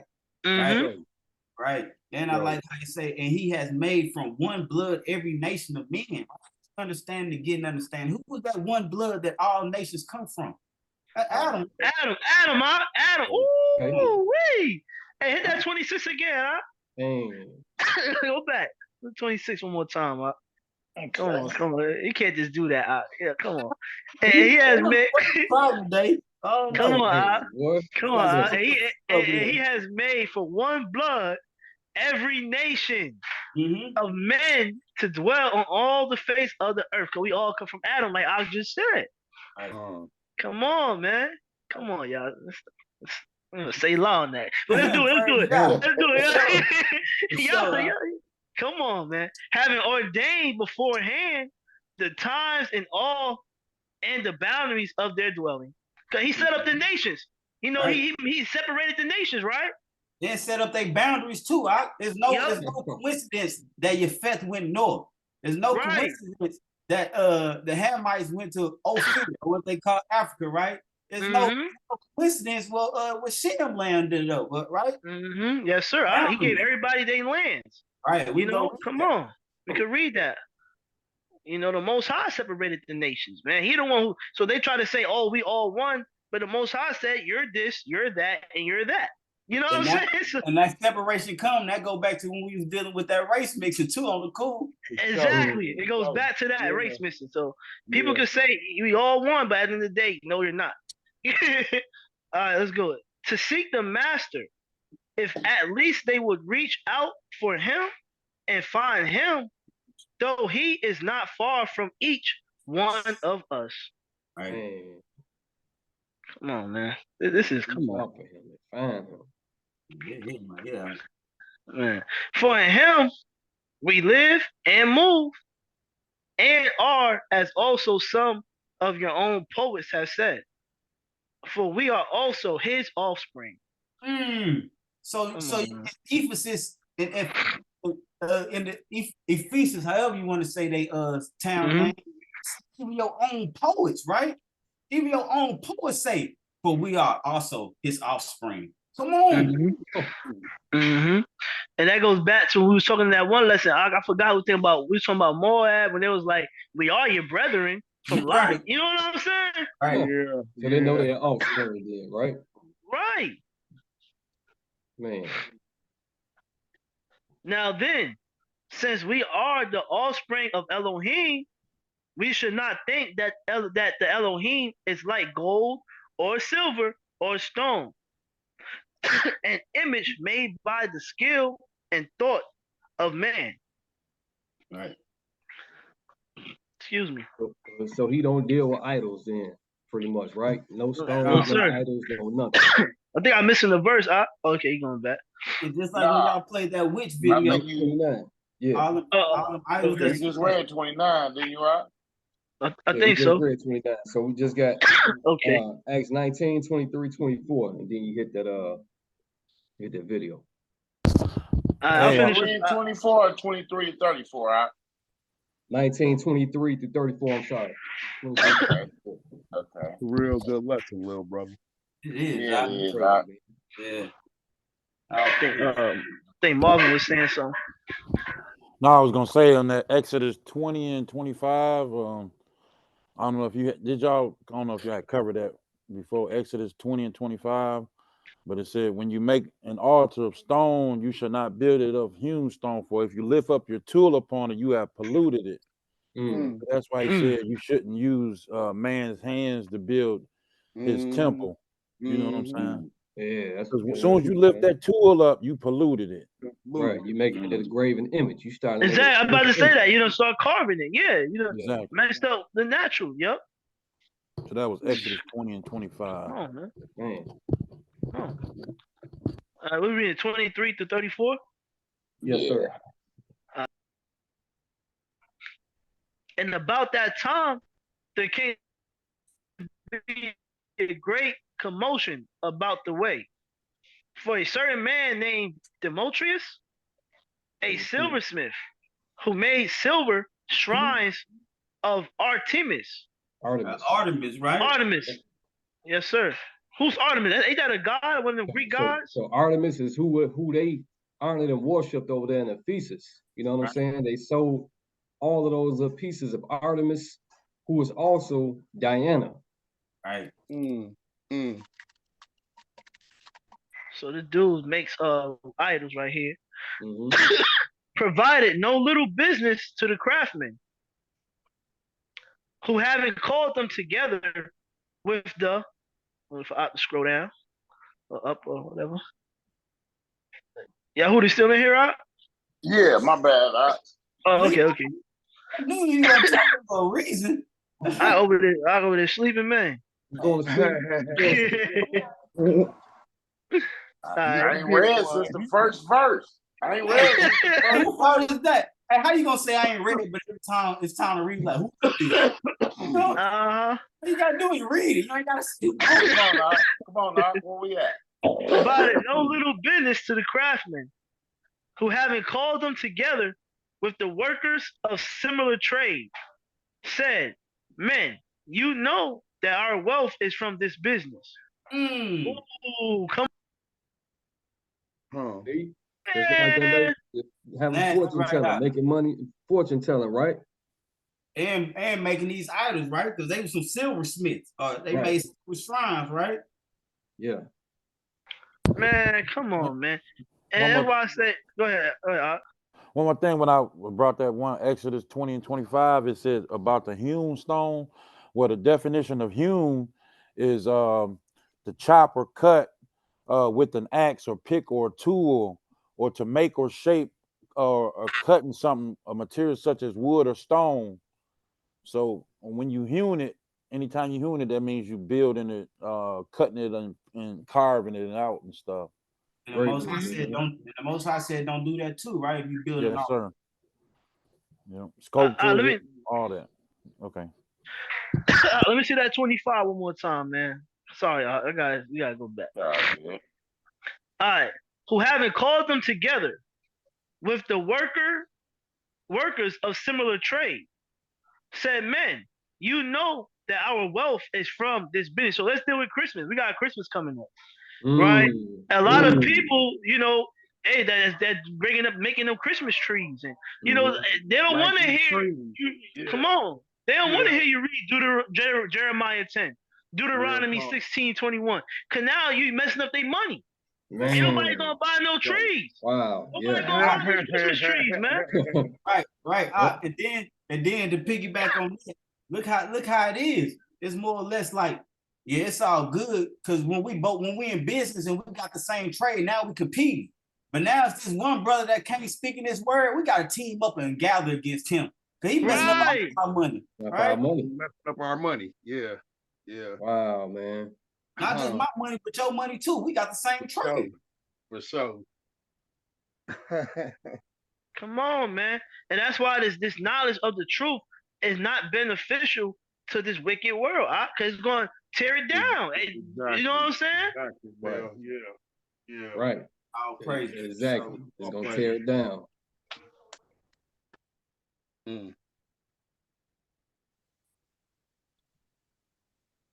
Oh, praises. All right. Oh, where we at? 26, And you see and hear that not only at Ephesus, but throughout almost all Asia. Hold on. But throughout almost all Asia, this Shaul has persuaded and turned away a large number, saying that they are not mighty ones, which are made.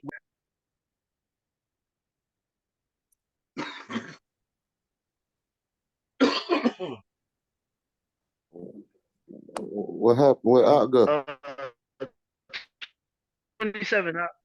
Oh boy, I'm like it cut you out a little bit. I might have to pull out the book. Hold on, we at Acts 19. They might check out. Nah, you was cut it out. Oh, they cut me out? Yeah, we ain't hear none of that verse really. Go ahead and start from the top. A's cut out. Oh man, y'all can hear me now? Yeah. Let me hurry up and read it. And you see and hear that not only at Ephesus, but throughout almost all Asia, this Shaul has persuaded and turned away a large number, saying that they are not mighty ones which are made with hands. So he say Shaul telling not just Ephesus, but all Asia Minor, right? And he talking about all false mighty ones. And you remember, he's still teaming up with all the other people that build these shrines, right? Or these statues. You know what I'm saying? Right. Like, and we got to get him out of here, man, because not only in Ephesus, but in Asia Minor, man, they starting to believe. Because you remember what we read earlier, it said that the word of the master was growing mightily and prevailing. Yeah, he was prevailing. Same thing, right? Because he's using that word over there, so he's prevailing. Hey, Big Eye, you can take over the reading. Okay. No, you good, Yamel. Keep going. We can hear you. It's a little. And not only is this trade of ours in danger of coming to rejection, but also that the temple of the great female mighty one are breaking up. Okay, look. Whom all Asia and the world worship. Yeah. I'll take it over for you. Let me hit that 27 again. And not only in this trade of ours, and not only is this trade of ours in danger of coming to rejection, but also that the temple of the great female mighty one Artemis, whom all Asia and the world worship, shall be. You say what? I said the world. Yep, the world. And the world worship shall be regarded as worthless, and her greatness diminished. We gotta do something. We gotta do something about this, brother. Then, right. And having heard this, they were filled with great rage and cried out, saying, "Great is Artemis of the Ephesians." And the entire city was filled with confusion, and they rushed with one mind into the theater, having seized Gaius and Aristarchus, Macedonians, Saul's fellow travelers. And Shaul, intending to go in among the mob, the tall ones did not allow him. And some of the officials of Asia, being his friends, sent him, begging him not to risk himself into the theater. Then others indeed shouted this and others that, for the assembly was confused. And most of them did not know why they had come together. They didn't even know why they come together, right? Right. So much confusion. And we know the Most High is not the author of that, right? Right. So we see what these false mighty ones bring, right? Right. Mass confusion. Right. And some of the crowd instructed Alexander, the Euhedem, putting him forward. And Alexander motioned with his hand and wished to make his defense to the people. But having recognized that he was a Yehudi, right? Because they in Athens right now with Gentiles, right? But having recognized that he was a Yehudi, all with one voice cried out for about 2 hours, "Great is Artemis of the Ephesians." Hey, real quick, and then you know what? There's another example that we see up until this day. Cause we know in Athens, in this same place, they had many mighty ones. You know what I'm saying? Right. But like just like today, when you bring up Mashiach, you see how everybody got all mad and angry. That's how people still act. Like it's okay to serve all these other gods, Buddha. You can be whatever you want to be. But when you hit this Bible, when you hit Christ and his teachings, you see this type of behavior coming from people, man. Yeah. And we just see that with these people who they got many mighty ones, it wasn't acting like that. But when Shaul came with the truth, enraged. You know what I'm saying? Really went crazy. Went crazy. He messing up our money. Now you messing up the money and everything. You know what I'm saying? Exactly. You're messing up my money. You're messing up everything. But come on, bro. Can you hear one of them Diana videos? Funny out here, guys. Yeah. Which one is? You can play either one first, or the one. And that's how you know you're dealing with the truth when you're dealing with this word, man, for real. Cause you don't get that reaction that you get, from if you was a Buddhist or something, man. Nah, you don't. So yeah, that hit the other one first. It don't matter, to be honest. It don't matter. You can just hit that one too. Okay. So my parents. Seems like we were just talking about Artemis or something. Yeah.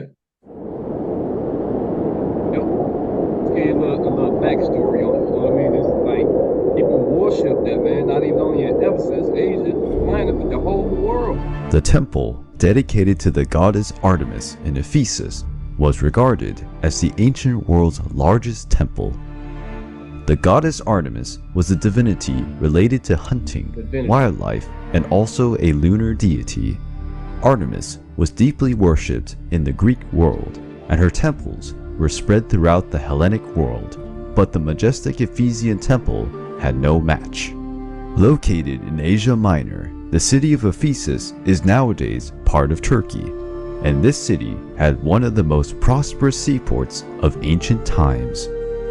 The temple was edified in the same place where older temples had once been built. Among them was a temple founded by the Amazons, honoring the goddess Artemis, the patron goddess of women warriors. But the temple's edification started only in 550 BC, which would later become one of the wonders of the world. The temple was completed after 10 years. It was fully built in marble and ornamented with precious metals. The outlandish temple was 113 meters long, 43 meters wide, and 13 meters high. It became a pilgrimage site for believers, and it also attracted tourists from the ancient world. But in 356 BC, the temple suffered an attack. A man who wanted his name to be remembered for eternity premeditated the fire that would destroy the temple of Artemis. The magistrates decided that the arsonist's name could not be a part of history, but the criminal's identity is known today. Nevertheless, I refuse to mention the name who committed such a vile crime only to be famous. That would be to reward him for his crime. Legends affirm that the fire only occurred because Artemis had turned her attention to Macedonia, since on the very same day of the fire, the baby who would one day be known as Alexander the Great was born. Many years later, Alexander ordered the reconstruction of the goddess's temple. The temple of Artemis survived for many years, even enduring the fire set by the Goths, after which the temple was restored again. But it ended up being definitively closed after the pagan persecution by the Christians. The temple's fate remains unknown. However, part of its marble blocks was used for the construction of the Hagia Sophia in Constantinople. Although lost in time, Antipater of Sidon, who is credited with creating the list of wonders of the world, said that all other wonders lost their brightness when he admired the temple of Artemis in Ephesus. Man, that's what they dealt with over there, man. They honored and loved Artemis. You know what I mean? All pagan idol worship, man. Man. We got about five more scripts, man. Micah 2-4, and then 7-15. Okay.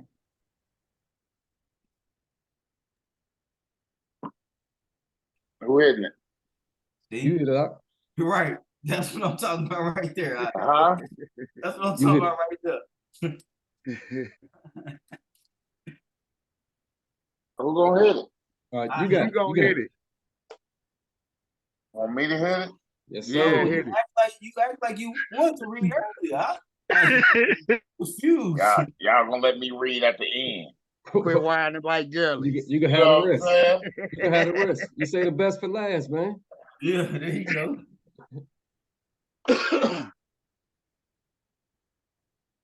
But you, Bethlehem, Ephratah, you who are little among the clans of Yehudah, out of you shall come forth to me the one to become ruler in Israel, and his coming forth are of old from everlasting. Coming forth from our old from everlasting. Man.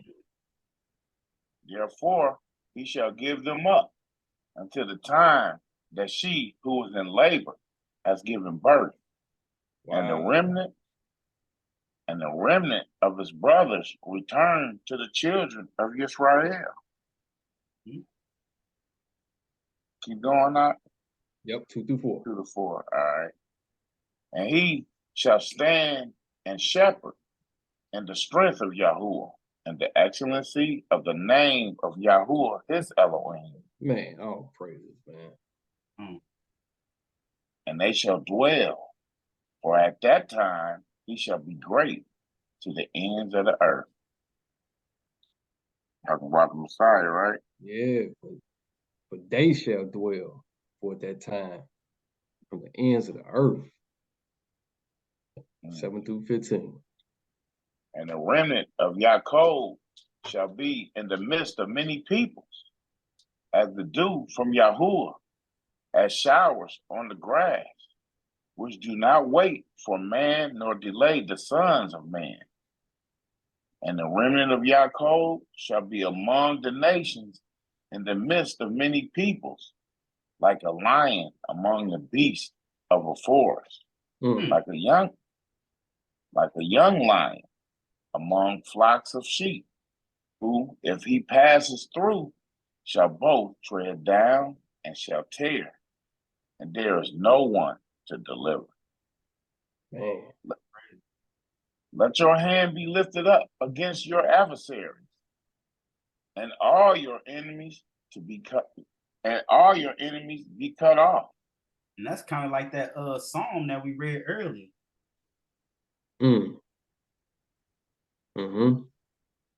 And it shall be in that day, declares Yahuwah, that I shall cut off your horses out of your midst, and I shall destroy your chariots, and I shall cut off the cities of your land, and I shall pull down all your strongholds, and I shall cut off witchcrafts out of your hand. Witchcrafts out of your hand, and let you have no magicians. And I shall cut off your carved images and your pillars from your midst, so that you no longer bow down to the work of your hand. Hey, where's the temple of Diana at now? I'm sorry, y'all. No, you good. Yeah, where's that temple now? Sure, not even in our down, midst. man. Right, man. Like he called it, man. And I shall pluck your Asherim out of your midst, and I shall destroy your city. And I shall take vengeance and wrath and rage on the nations who did not obey. Who did not obey, right? So you shouldn't be dealing with none of these mediums, psychics, idols, or anything like that. Look what happened to the Temple of Artemis. Right. And look what the Most High about to do. Right. Colossians 3, 1 through 7. And then you were raised with Messiah. Seek the matters which are above, where Messiah is, seated at the right hand of Elohim. Mind the matters above, not those on the earth, for you have died, and your life has been hidden with Messiah in Elohim. When the Messiah, who is our life, is manifested, then you also shall be manifested with him in esteem. Therefore, put to death your members, which are on the earth: whoring, uncleanness, passion, evil, desire, and greed of gain, which is idolatry. Ooh, man, ain't that what they was doing with all them silver pieces of Diana that they was selling and everything? Fortune right. Right. And it Greed said of gain. And then it said all these things that was mentioned beforehand: whoring, uncleanliness, passion, evil desires, greed of gain. He said all this is idolatry. Yep. Put all this away, because all this is idolatry, right? Yep. Man. Because of these, the wrath of Elohim is coming upon the sons of disobedience, in which you also once walked when you lived in them. Man. They go for That's it, right? Yep. They go for everybody to this day. You know what I mean? Who's dealing with that. Nothing new under the sun. Right, being the sons of disobedience before, right? Yeah. Like I say now, we mind the matters above, not of this earth, right? We only deal with spiritual matters now. Man. Okay, Ephesians 5, verse 1, and then 6 through 13. Become then imitators of Elohim as beloved children. Become imitators of who? Elohim. Elohim, because that's what we read first in that Leviticus. It said, be set apart, for I am set apart, right? Yeah, Yahuwah. Yeah, Elohim is set apart. That's right. Right. So say, if I'm set apart, imitate me and walk in set apartness. Come on. Man. Let no one deceive you with empty words. For because of these, the wrath of Elohim comes upon the sons of disobedience. Therefore, do not become partakers with them. For you were once darkness, but now you are light in the Master. Walk as children of light, for the fruit of the Spirit is in all goodness and righteousness and truth, proving what is well pleasing to the Master, and have no fellowship with the fruitless works of darkness, but rather convict them. For it is a shame, right? Convict them. That's what we're doing. We exposing them, right? Right. For it is a shame even to speak of what is done by them in secret.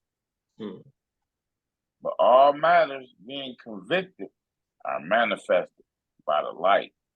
For whatever is manifested is light.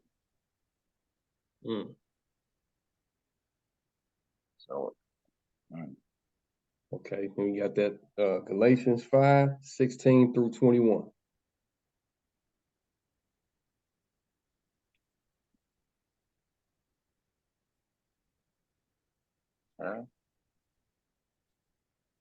and I say, walk in the Spirit, and you shall not accomplish the lust of the flesh. And we walk in the Spirit. For the flesh lusts against the Spirit, and the Spirit against the flesh. And these are opposed to each other, so that you do not do what you desire to do. But if you are led by the Spirit, you are not under Torah. and the works of the flesh are well known, which are these: idolatry, whoring, uncleanness, indecency, idolatry, drug sorcery, hatred, quarrels, jealousy, fits of rage, selfish ambitions, dissensions, factions, envy, murder, drunkenness, wild parties, and the like, of which I forewarn you, even as I also said before, that those who practice such as these shall not inherit the reign of Elohim. Man, you see how he said that? As he told you from time before, ain't nothing new under the sun. Everything that we reading from Leviticus, Exodus, how you shouldn't deal with mediums and all this darkness and sorcery, even to now, as I have told you from times before. So this is nothing new. And these are things that we still have to obey if he tell you from times before. Right. Right. And that's some understanding, getting understanding, because it say these shall not inherit the reign of Elohim.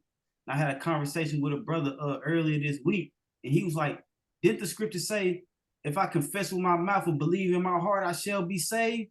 And I was like, it just said you confess in your mouth and believe in your heart, you should inherit the reign of Elohim. So now we got to look into that definition or that reasoning what saved means, right? Talking about the false doctrine of this world, so you have a chance to inherit the reign of Elohim.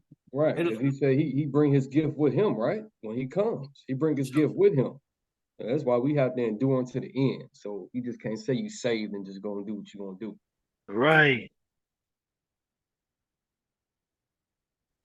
Revelation 21, 1 through 4, 7 and 8. And I saw a renewed heaven and a renewed earth, for the former heaven and the former earth have passed away, and the sea is no more.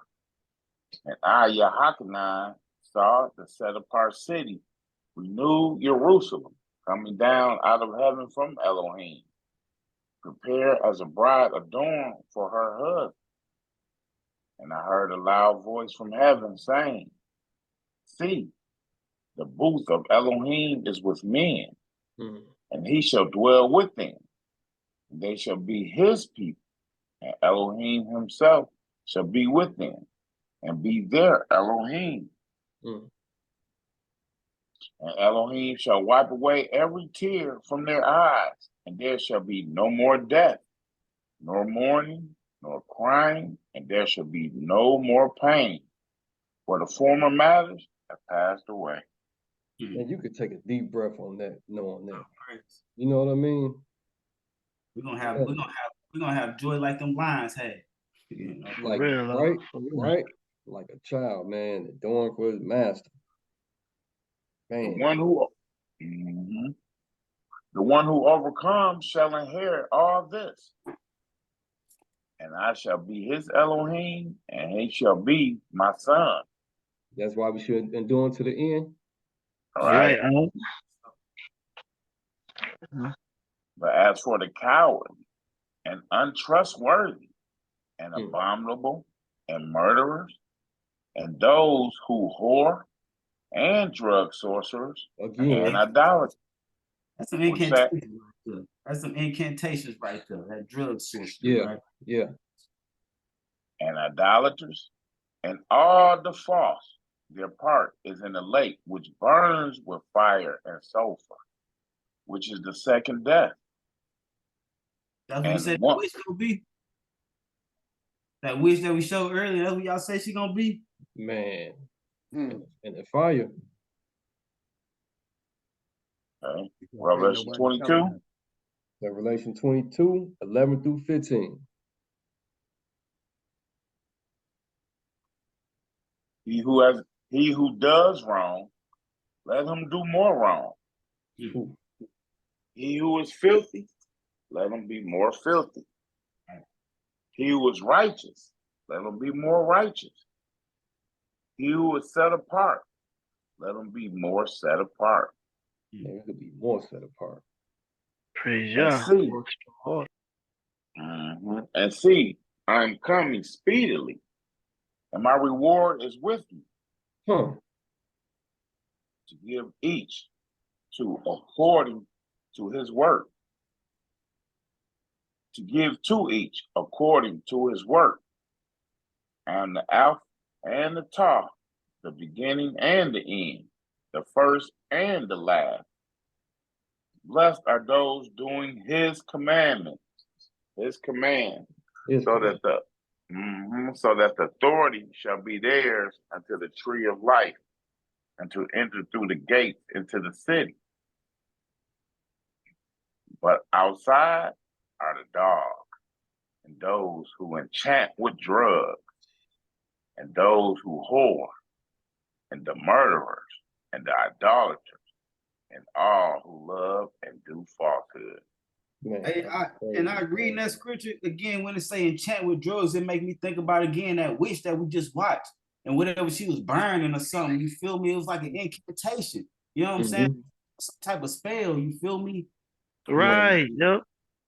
Yeah. Right out. And incantation. Let me see if I can find that definition real quick. I don't know. Did I get on to you? Incantation? Yeah.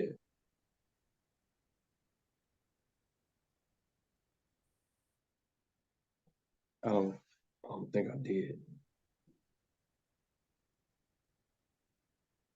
Let's see. Hey, when I hear the word, I think you passed it. I'm sure. Passed it. When I hear the word drug sorcerers, I think of pharmaceutical people. Right there, yeah. Oh People yeah, that- you know that's witchcraft right there. Yes, sir. I think A series of words.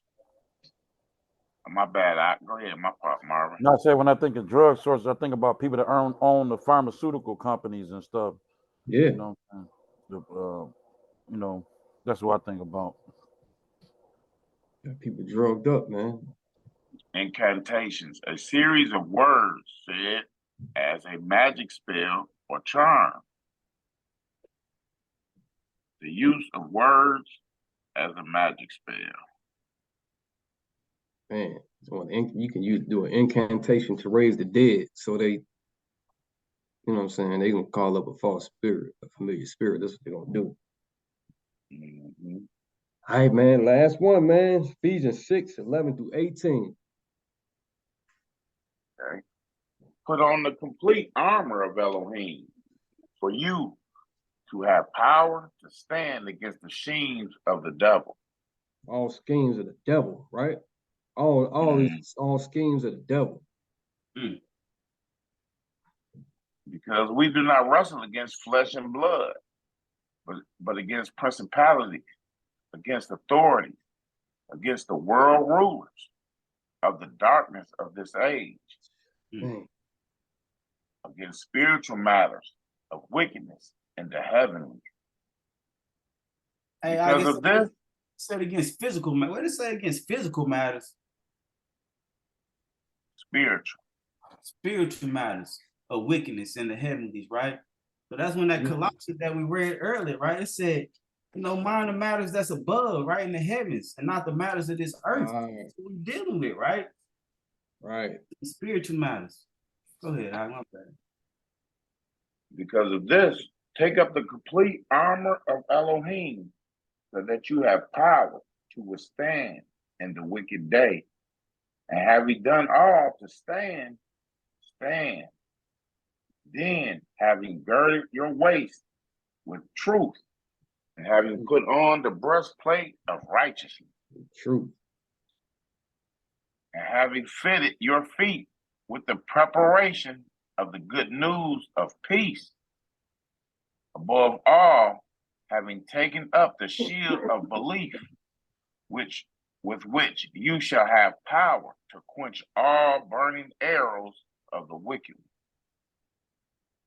Take also the helmet of deliverance and the sword of the Spirit, which is the word of Elohim, praying at all times with all prayer and supplication in the Spirit, watching in all perseverance and supplication for all the set apart ones.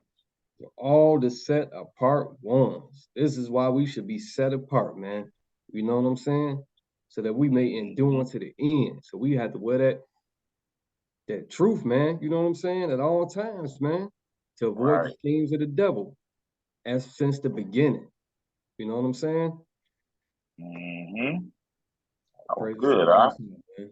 Praise. Oh, praise. And All praises. and I wanted to show a video. You know, we do it, close it out and do it however you want to do it. But I wanted to show that one before we got away too far.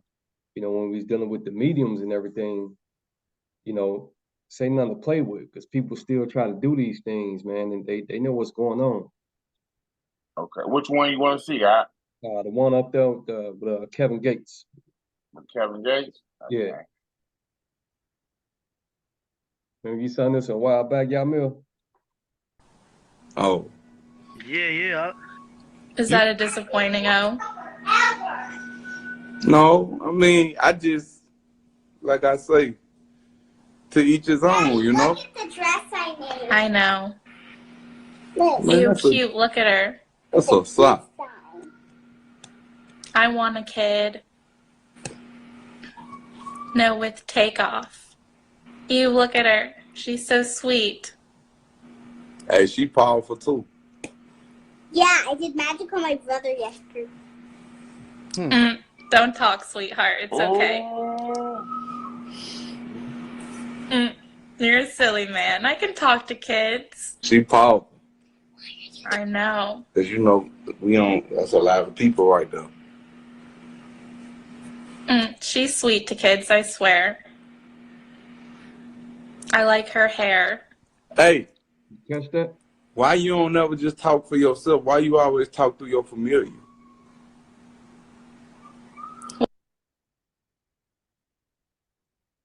But I didn't hear.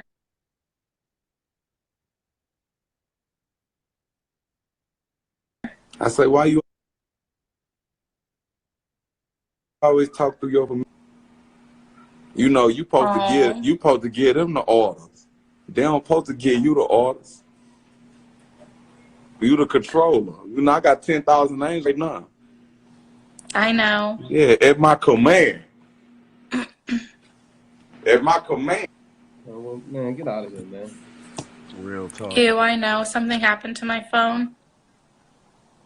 Yes, Lord. You got it. Your command. I got 10,000 angels in here with me right now at my command. You're rude, just a little. I sacrifice for this shit, though. You, I know. I will too. I said I will Say too. What? It's hard. That's a hell of a journey. 42 days, no food. No food. How they mock the Most High? That's a hell of a journey. I know it is. Getting small. Felt like I was going crazy after that. Shit just got different. Everybody know what it take. Everybody ain't willing to do what it take. That's enough. Yes, Lord. I get it. I do. Aw, sex a little.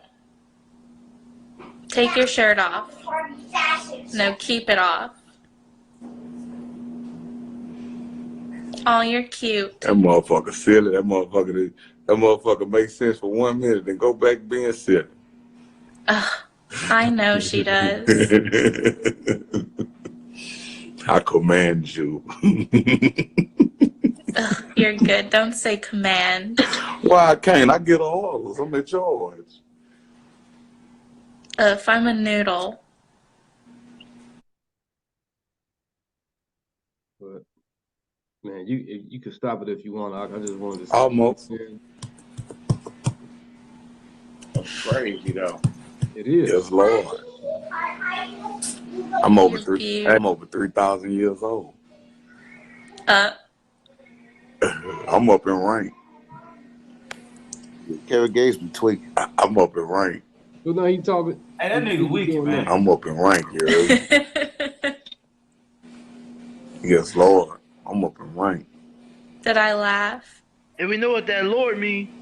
You laughed on the inside. Well, Dear Lord, I know you are. Yes, Lord. I'm humble. I'll stay humble. I'm trying. God, you're humble. Not Quit yet. it. I'm trying to be. Look, I'm about to get off this bitch. You heard me? Hey, go brush Okay, your. quit Hey, it. go brush your teeth. You heard me? I already did. I I knew you would say that. You hit Dear your God, shit. that made me laugh. Go brush them again. Okay, quit it. All right. that's great. You want me to stop it out? I want to go live with him, man. I want to go live with him one day, man. Pick his brain. Parents, they never forced me. I know we ended with a psalm. Man, can we read that Psalm 6? Isaiah 60 to end it with the whole chapter Isaiah 60? I think it might go with everything we dealt with today. And man, Oh, good. Just let you know, like you see when Saul called up Shad, you can hear woman, right? Yes, sir. I can hear you. yeah, Isaiah 60, man. Hold on. What was you saying, Adam? I was saying that's the same thing what he's doing when Saul went to that woman, right? And she was speaking to a familiar, which was supposed to be Samuel, remember? And like he just told her, why you speaking through your familiar? Same thing, man. You messing with darkness, man. Right. That was straight. That was straight witchcraft. Darkness. That's crazy how he just covered his daughter's mouth up like that. See You know what I'm saying? Right, talking about we did magic. In secret, right? In secret, right? Shh, right? Just like he said, Shaw, they killed. You should not suffer a wish to live, man. You know what I mean? You trying to set me up? You know, they do this stuff in secret, man. Like we read in that Ephesians. You know, what they do in secret should be shameful. But guess what? I like the title, man. I like that title. All sorcery and idolatry will come to an end, as you have seen already before throughout the scriptures we've been reading. A lot of those people and towns, everything has already come to an end. And show sale, same thing in Babylon, man. Right. And then, like you said, we read in that Revelations, the Most High said they're gonna be outside the gates. That's when it comes to the final end, right? Yep. When they in that burning lake that we just talked about, that we read about. That's a complete end. Man. Okay, where we at with it? Isaiah 60. Isaiah 60. Arise, shine, for your light has come, and the esteem of Yah has risen upon you. For look, darkness covers the earth.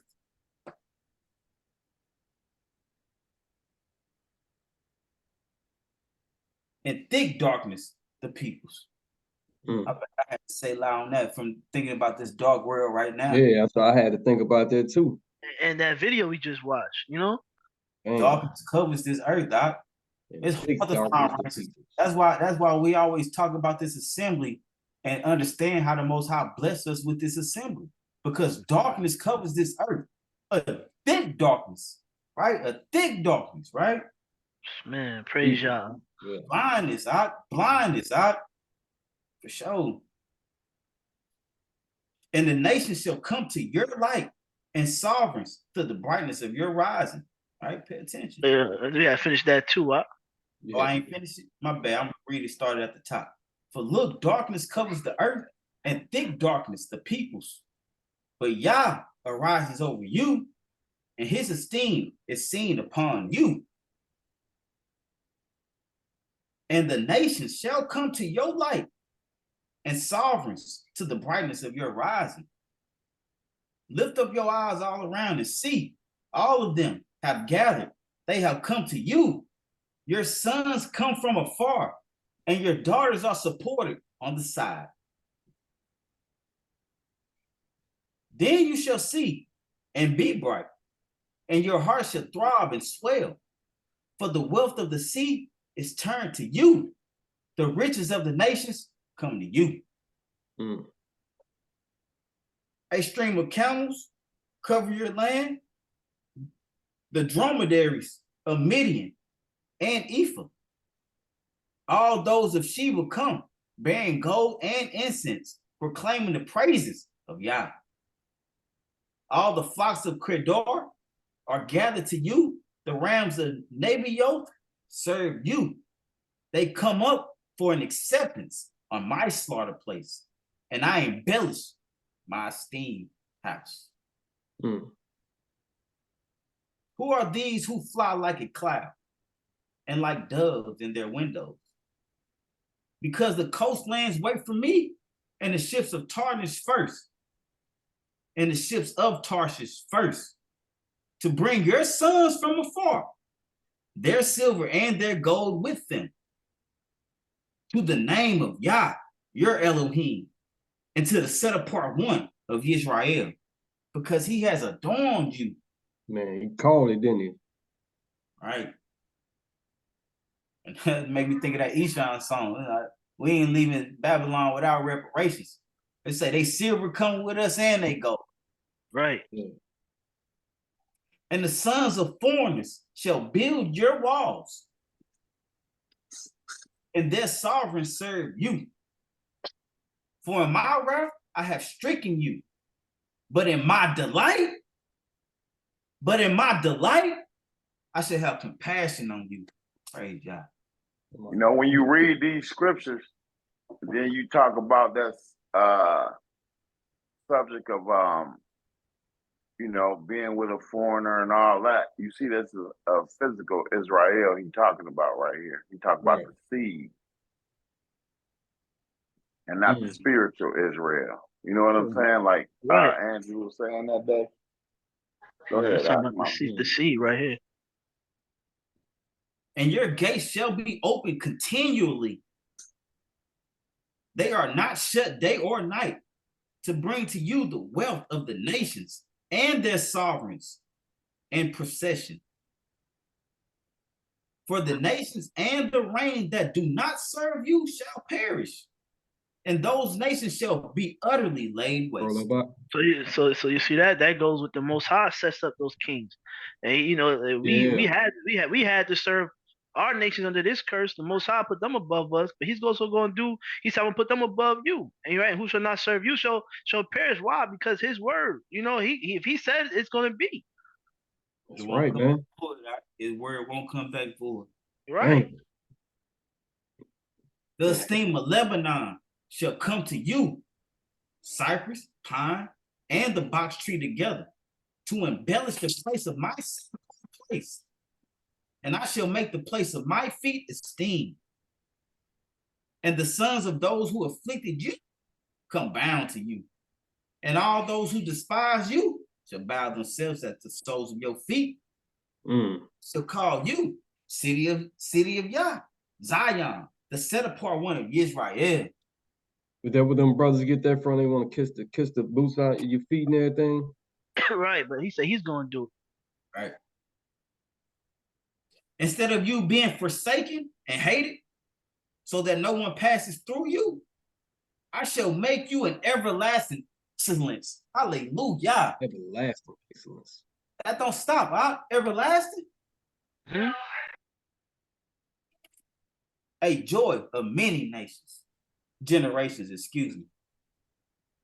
And you shall suck the milk of the nations, and shall suckle the breast of the sovereigns. And you shall know that I, Yahuwah, your Savior and your Redeemer, am the mighty one of Jacob. The mighty one of Jacob, right? Instead of bronze, I bring gold. But we know that's the Most High currency. He told you you're going to walk on the streets of gold. That's His currency. Instead of bronze, I bring gold. And instead of iron, I bring silver. And bronze instead of wood. And iron instead of stones. And I shall make your officers peace, and your magistrates righteousness. Everybody that's supposed to, ruling up, quote unquote, ruling above us, they ruling in righteousness, right? Violence shall no longer be heard in your land, neither wasting nor ruin within your borders. And you shall call your walls deliverance, and your gates praise. No longer is the sun your light by day, nor the moon give light to you for brightness. Talking about that kingdom, ain't he, man? Say what out? You talking about that kingdom that's to come, ain't he? Right, So, no longer is the sun your light by day, nor does the moon give light to you for brightness. But Yahuwah shall be to you an everlasting light, and your Elohim your comeliness. No longer does your sun go down, nor your moon withdraw itself, for Yahuwah shall be your everlasting light, and the days of your mourning shall be ended. All praises, all rejoicing, right? Like the lions. Man, praise God. Mm-hmm. And your people, all of them righteous shall inherit the earth forever. Hallelujah, right? A branch of my planting, a work of my hand to be adorned. Come on, a branch of my planting, right. A work of my hands. Right. All praises, man. Not the hands of like I said, we ain't dealing with no idolatry and what man's hand can make. Right. No carved images, man. The little shall become 1,000, and the small one a strong nation. I shall hasten in its time. In its time. When he want to do it, when the time is right. Speedily. Right. Not what we call speedily, but what he considers speedily, right? In his time. Exactly.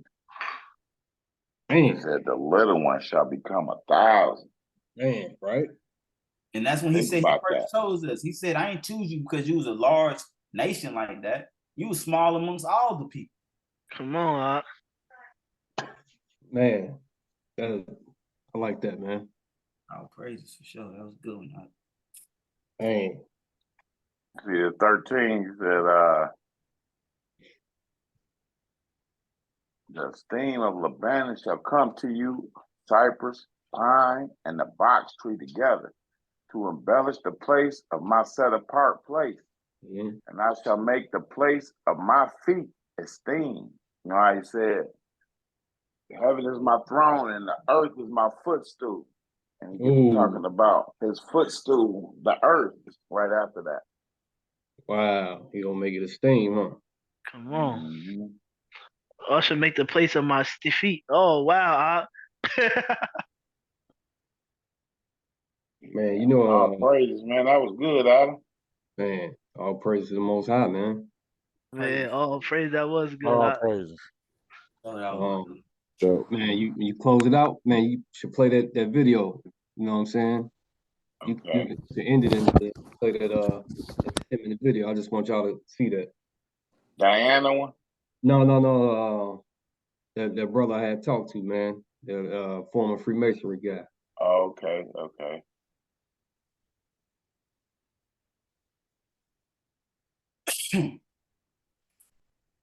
Bless you.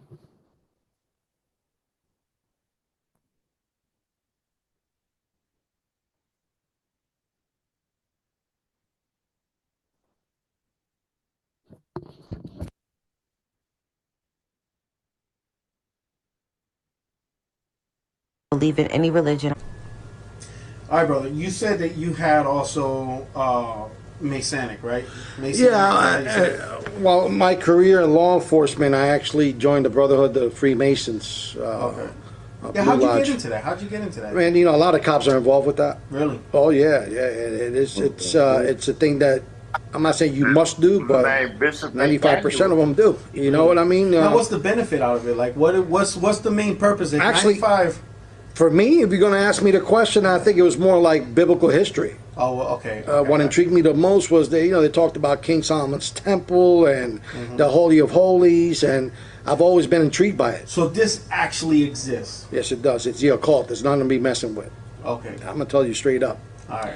And there's 3 phases. The first phase is enter apprentice. Okay. even before you get to that phase, you got to be pretty much spoke about.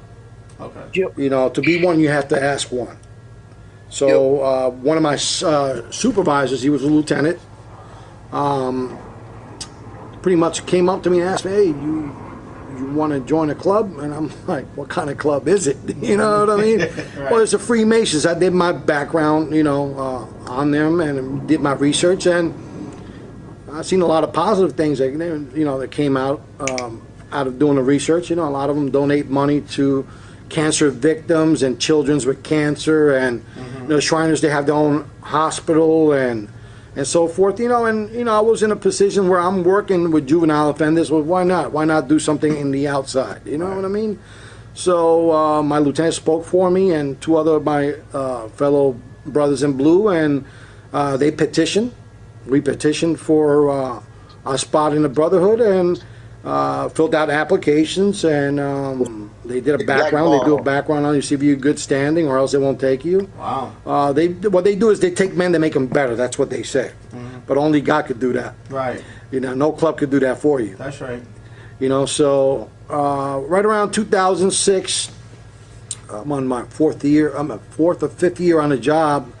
You know, I petitioned. It all went pretty good, and you know, they do a house interview.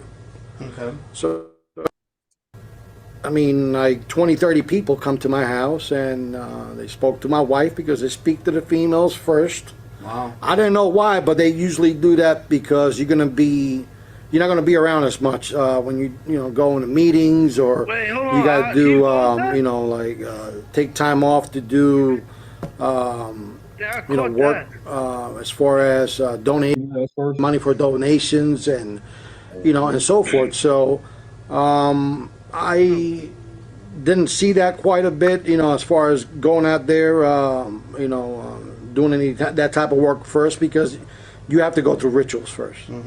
The first phase is the inner apprentice phase. That's phase one. And, you know, you do your rituals. They take you in, and they tie a toe to your ankle, you know, made of a toe? A toe, yeah, ankle toe. They call it the ankle toe, and it's made out of.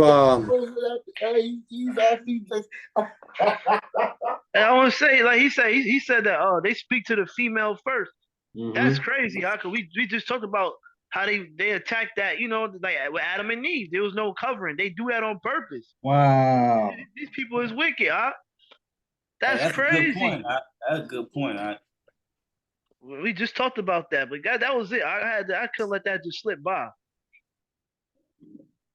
He's exposed. What do you call it? It's like a harness. It's like a tie. They tie it around your leg, and they raise your pants leg up, and you know, you're there in a suit, and then you go around. And, you know, you're blindfolded, so you can't really see the actual temple. It's a temple. You know, you got Joaquin and Boaz on one side. You know, the two towers, Right there. That's that dog. which is the two pillars. Hey, Paul, Or the Freemasons. This is like big time. Oh, it's a ritual. Hey, that's that darkness. That's that darkness when you talking about you blindfolded. And then he said there's two different pagan gods that they put there. And in that picture, it was a quote unquote Jewish story behind it, right? It's inside the temple room. I've been inside of it. I've been in there. I've been in that exact room. It's all evil, huh? Man, Moloch, yeah, that's that 6 Moloch sacrifice, huh? Yes, sir. Yeah, I've been in there. This is like sacred stuff, like Yeah. But see, the way they cookie cut it is that they only get the ones that are like, you know, I would say the ones that are really interested, and the ones that are clean cut. right. All right. And I'm going to add the devil to this too. Okay. Because when you're in the world, you're of the devil. Your father, the devil, right? Right. When you don't have God on your mind at all times, from when you wake up in the morning to when you go to sleep at night, you're of your father, the devil. And that's real talk right there. That's real talk right there. just going to say it like that, but I'm going to be bold and honest, you know. Right. I was in the right state of mind then, you know. I had some marital problems, so I felt like this was an outlet for me to get out and have fellowship with other brothers. Yeah, right, because you wasn't getting that with the churches. I wasn't getting that with the churches back home because, I mean, they were preaching prosperity. Right. Okay. You know. Hey, so would this be for anybody that's wanting to join like that Freemason, or they just choose you and you be like they just instantly skip you up a couple of levels and you gotta do this? So you got Wait, what's the question you asked again? Is this like high level masonry, Freemasonry, or is this like when you first? No. This that's is the when you beginning. first join. This is the first level as an entered apprentice. Okay. Every level you got to go through this. Go through these. You know what I'm saying? The third level is the master apprentice. That's what they say the last level is. But Each level could be a master apprentice, though. You know what I'm saying? Each level could be a master apprentice. No. I'm telling you, bro. I talked to this man, bro. You know what I'm saying? And I'm actually one of the people walking the same walk he had to walk. That's why I'm telling you. But it's I understand everything he's saying. You know what I'm saying? From rituals to where they time the thing on your leg. But they deceive you though, huh? They deceive you. I'm not saying that they don't. What I'm saying is what he's exposing a lot of stuff. He ain't even supposed to be talking about this for real. I was surprised he even got a video out. Should we read the Psalms and then watch this? Nah, let's finish this out. Give me $1, God gives you 1,000. God doesn't work that way, man. You got to work you got to work to eat. So, nah, don't wait for a handout. So how long did the first phase last? What they do is they bring you into the temple, and they have the secretary, which is a male. We're all males. There's no female masons here. I know in Europe, I think they do, not here. Unless you're an Eastern Star, that's different. The stars. But the Freemasons, you got the Blue Lodge, which is composed of all different nationalities and backgrounds of Masons, right, to include different religious sets. Hindu, Muslim, whatever. You could be atheist, they don't care. You could be Satan. You could be a devil worshiper. And they'll bring a devil worshiping Bible right there, Satanic Bible, so you could you take the oath. Yeah, they don't care. See, I didn't know that. Until I started doing more homework on it. What did I get myself into? But did you ever get that far?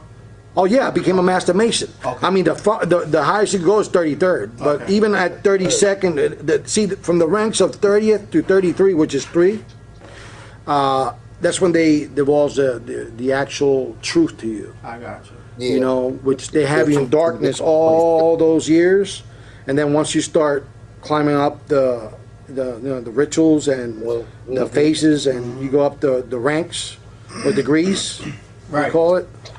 You could go from the 3rd degree to the 32nd degree in a weekend. Wow. Oh yeah, you could do it in 2 days. They call that the fast track. But usually to get that high, it takes years.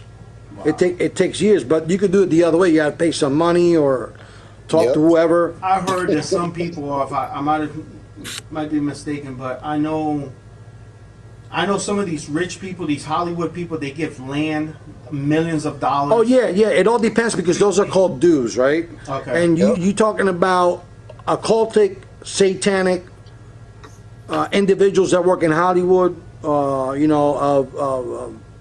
reverence, of money, of people of power. I didn't know all that.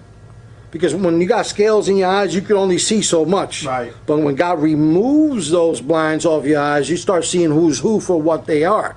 Wow. And not every Masonic lodge. I mean, they all talk about the same, but everybody's different. Because in order for you to be a Shriner, you got to be a Mason. For you to be a Knights Templar, you got to be a Mason.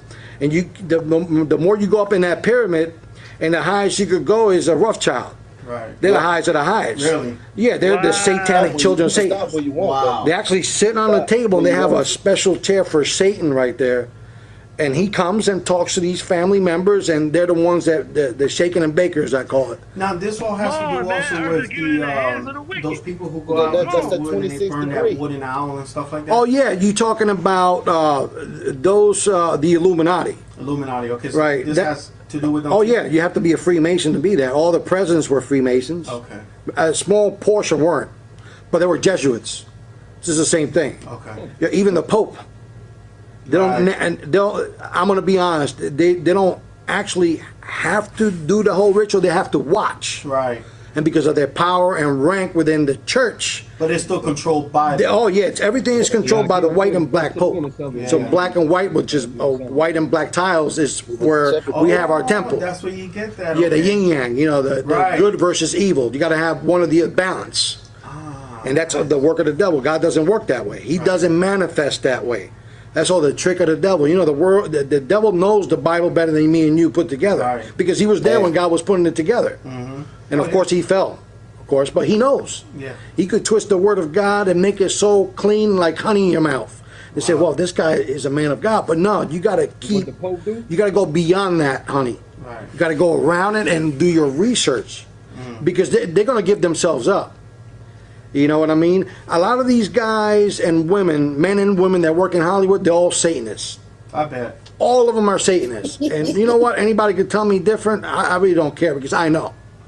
Certain hand signs that you do, you know, the pyramid, the rock, you know, Jay-Z calls this the rock, is a pyramid. Right. All right? But in that pyramid, there's 13. Right. You also got the, what was this? Well, that's the horns of the devil. Right. The devil's horns, yeah. And, you know, that's Illuminati. You could use it for the Shriners use it too. Right. That's the Moloch. Okay. Moloch is the actual owl that they worship out in California. All these big shots, big corporations, they go there. And that's where they make the presidents too. Really? They make presidents there. They know which president they're going to make. They make them. All this political stuff, that's just BS. That's bullshit. Why? That is bullshit. That is the most deceiving thing in America. They know which the Rothschilds makes the presidents. They're trillionaires. They own the world. They own like 90% of the world. Yeah, and plus, if you have all these superstars and all these You actors, control their puppets. Well, and not only that, they got the money to buy land. Oh, yeah. And eventually, it's going to be one government. Yes. Or one secret government, should I say? The Illuminati or the Masons. Right. Who will control all this land. But see, the Masons are the foot soldiers of the Illuminati. You understand the pyramid, right? Yes, yes. It's shaped like a triangle, right? So we're at the very bottom. At the very bottom. And then above that, you got different families. You know, different. Above that, you got York Rite, Scottish Rites, which are also sets of different branches of Freemasons.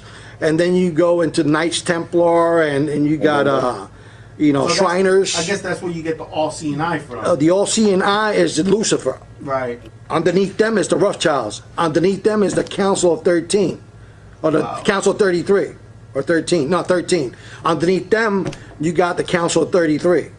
Underneath them, you got big, you know, different corporations like the CFR. It tells you who's Council of Foreign Relations. And underneath them, you got, you know, like 6 big companies that own all the, they own all the real estate, and they own all like media outfits, you know, like, I said media, they own all different types of. Yeah, like those people who are like Warren Buffett, who owns. Well, yeah, he's a 33rd. Yeah. Yeah, so they own, you know, property, they own land, they own stocks, everything. Everything. So you got 6 corporations in the world that owns 90% of the assets and the money of the world, right? So even the Federal Reserve is not of the United States. It's a separate entity that's ran by the Rothschilds. See, the Rothschilds, they run all that from their house. And they live out in England. They don't leave that house. Yeah, I heard something about that. They don't leave the house. Why is that? I mean, is there because that's where the devil dwells. Hey, that's pretty good, I can send that in the group. I wasn't forced to go to church. Yeah, go ahead and send that to Might have me, to man. put it in the description for the video, just in case anybody else want to see it. Is Send that that dude still alive? I just talked to him, bro, but you know, yeah. Man, tell him he better be careful, man. You talk to him like that, based on what I just saw, tell he better be careful, bro. He ain't gotta be careful. He doing what he's supposed to do. The Most High put him out there to expose these crimes. Expose it. That's what we just read. You know what I'm saying? About this, like we ain't worried about him who can kill the body and can't do nothing with the spirit. We worried about the one that can kill the body and the soul. Right. We ain't worried about these people in this world. Nope. Expose it. That's what we do. Expose it. Most High already said in these end times, man, hey, it's gonna be out there for everybody. The truth is gonna be out there. Yep. And then the end shall come. You know what I'm saying? So yeah, because he's not lying. He ain't lying about nothing he was talking about. I can tell you that for a fact. Yeah, for sure. And right now you got a lot of these rappers in Hollywood. They straight coming out with it. They telling you in Hollywood. It's no longer a secret. They letting these rappers and all. They letting you know that they worship the devil. Sukiyana said it. Yeah, they wanted me to finish my walk. They wanted me to finish riding that goat. They want me to finish riding that goat, man. Stay working on it, man. But this is all in the forefront, man. So hey, all praises. I got uncles that's Freemasons. I got aunties that's Eastern Stars. But you wouldn't think about no devil worshiping shit at all. When you come to talking to them, they ain't even having no shit like that. But it's also like what dude just said, man. All Masons are not the same. They all different. Some of them gang bang like G's. Some of them don't get down like that at all. You know what I'm saying? But like basically saying the blind lead the blind. Yeah. Well, no, they to begin with, like we said, we read earlier, Mashiach Ray said he is the way, the truth, the light. So you shouldn't be dealing with any oaths, anything even like what dude was just saying too, though. Like, boy, they will give you the book that you want to study out of. You see what I'm saying? And that's how it goes. Like, they'll give me one of the scriptures. You see what I'm saying? And that's the book I'm going to study out of and practice my masonry out of. You see what I'm saying? They give you the book out of your beliefs, bro. Straight up. Yep. So our people that like you brought up, like that's Masons, our aunties, and that's Eastern Stars, and even if they don't deal with they satanic stuff, you can't bring that to them. They should have some knowledge of what they dealing with. Your organization, and if your organization is allowing Satanists and Buddhists and Hindus to all come together, then you should have knowledge that that's of the devil. You know what I'm saying? When there's only one way, right, which is Christ. So they should have ran far away right there when they seen that this club. They tell you that after the 26th degree, but right. All my uncles and stuff that's involved. Everybody I know in masonry, bro, they've all told me masonry is a good thing. I ain't never heard nobody say masonry was a bad thing. They ain't gonna tell you that. They ain't gonna tell you that. Yeah, that's that's how they get you. People it ain't good. Just like, hey, the jab is safe and effective. Being a Mason is safe and effective. Same thing. I wouldn't say it's safe and effective, but I get it. I get what people be talking about. I get what they saying. I get what they on. I get it. Trust and believe I do. This been a fight I've been dealing with for a long time. I've been in the music industry for over 20 years, man. So I've been dealing with this stuff for a long time. You still dealing with it? Yeah. Okay, we can't have you reading up in here no more. I gotta eat. I gotta work. Hey, we set apart up in here. We don't want no fruitful works of darkness running around with us. Not up in this assembly. And I gotta work, man. Somebody, you could sell your soul to be the best FedEx driver in the world. You know what I'm saying? You could sell your soul to become the best general manager at Walmart, man. Like you could that can happen with anything, bro. But you gotta eat. You gotta make a living. Sure. It depends on who you leaning on. Most High say, I'm gonna feed you in the famine. Gotta come up out of her. Sure, I come up out of that. Gotta come up out of that. I don't know. Well, when he provide me another way, I'll take it. But this I'll pay my bills. We're gonna have to let you go though, to be honest with you. Cool on the game, but not up in here.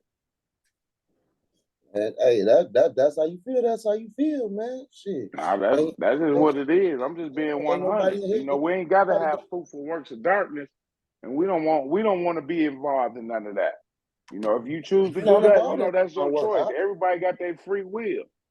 But up in this Hey, assembly, ain't nobody in here involved in none assembly of we set my work. apart. Hey, stop the recording, man. Stop the recording. That was a good discussion, man. Discussion to go. You feel me?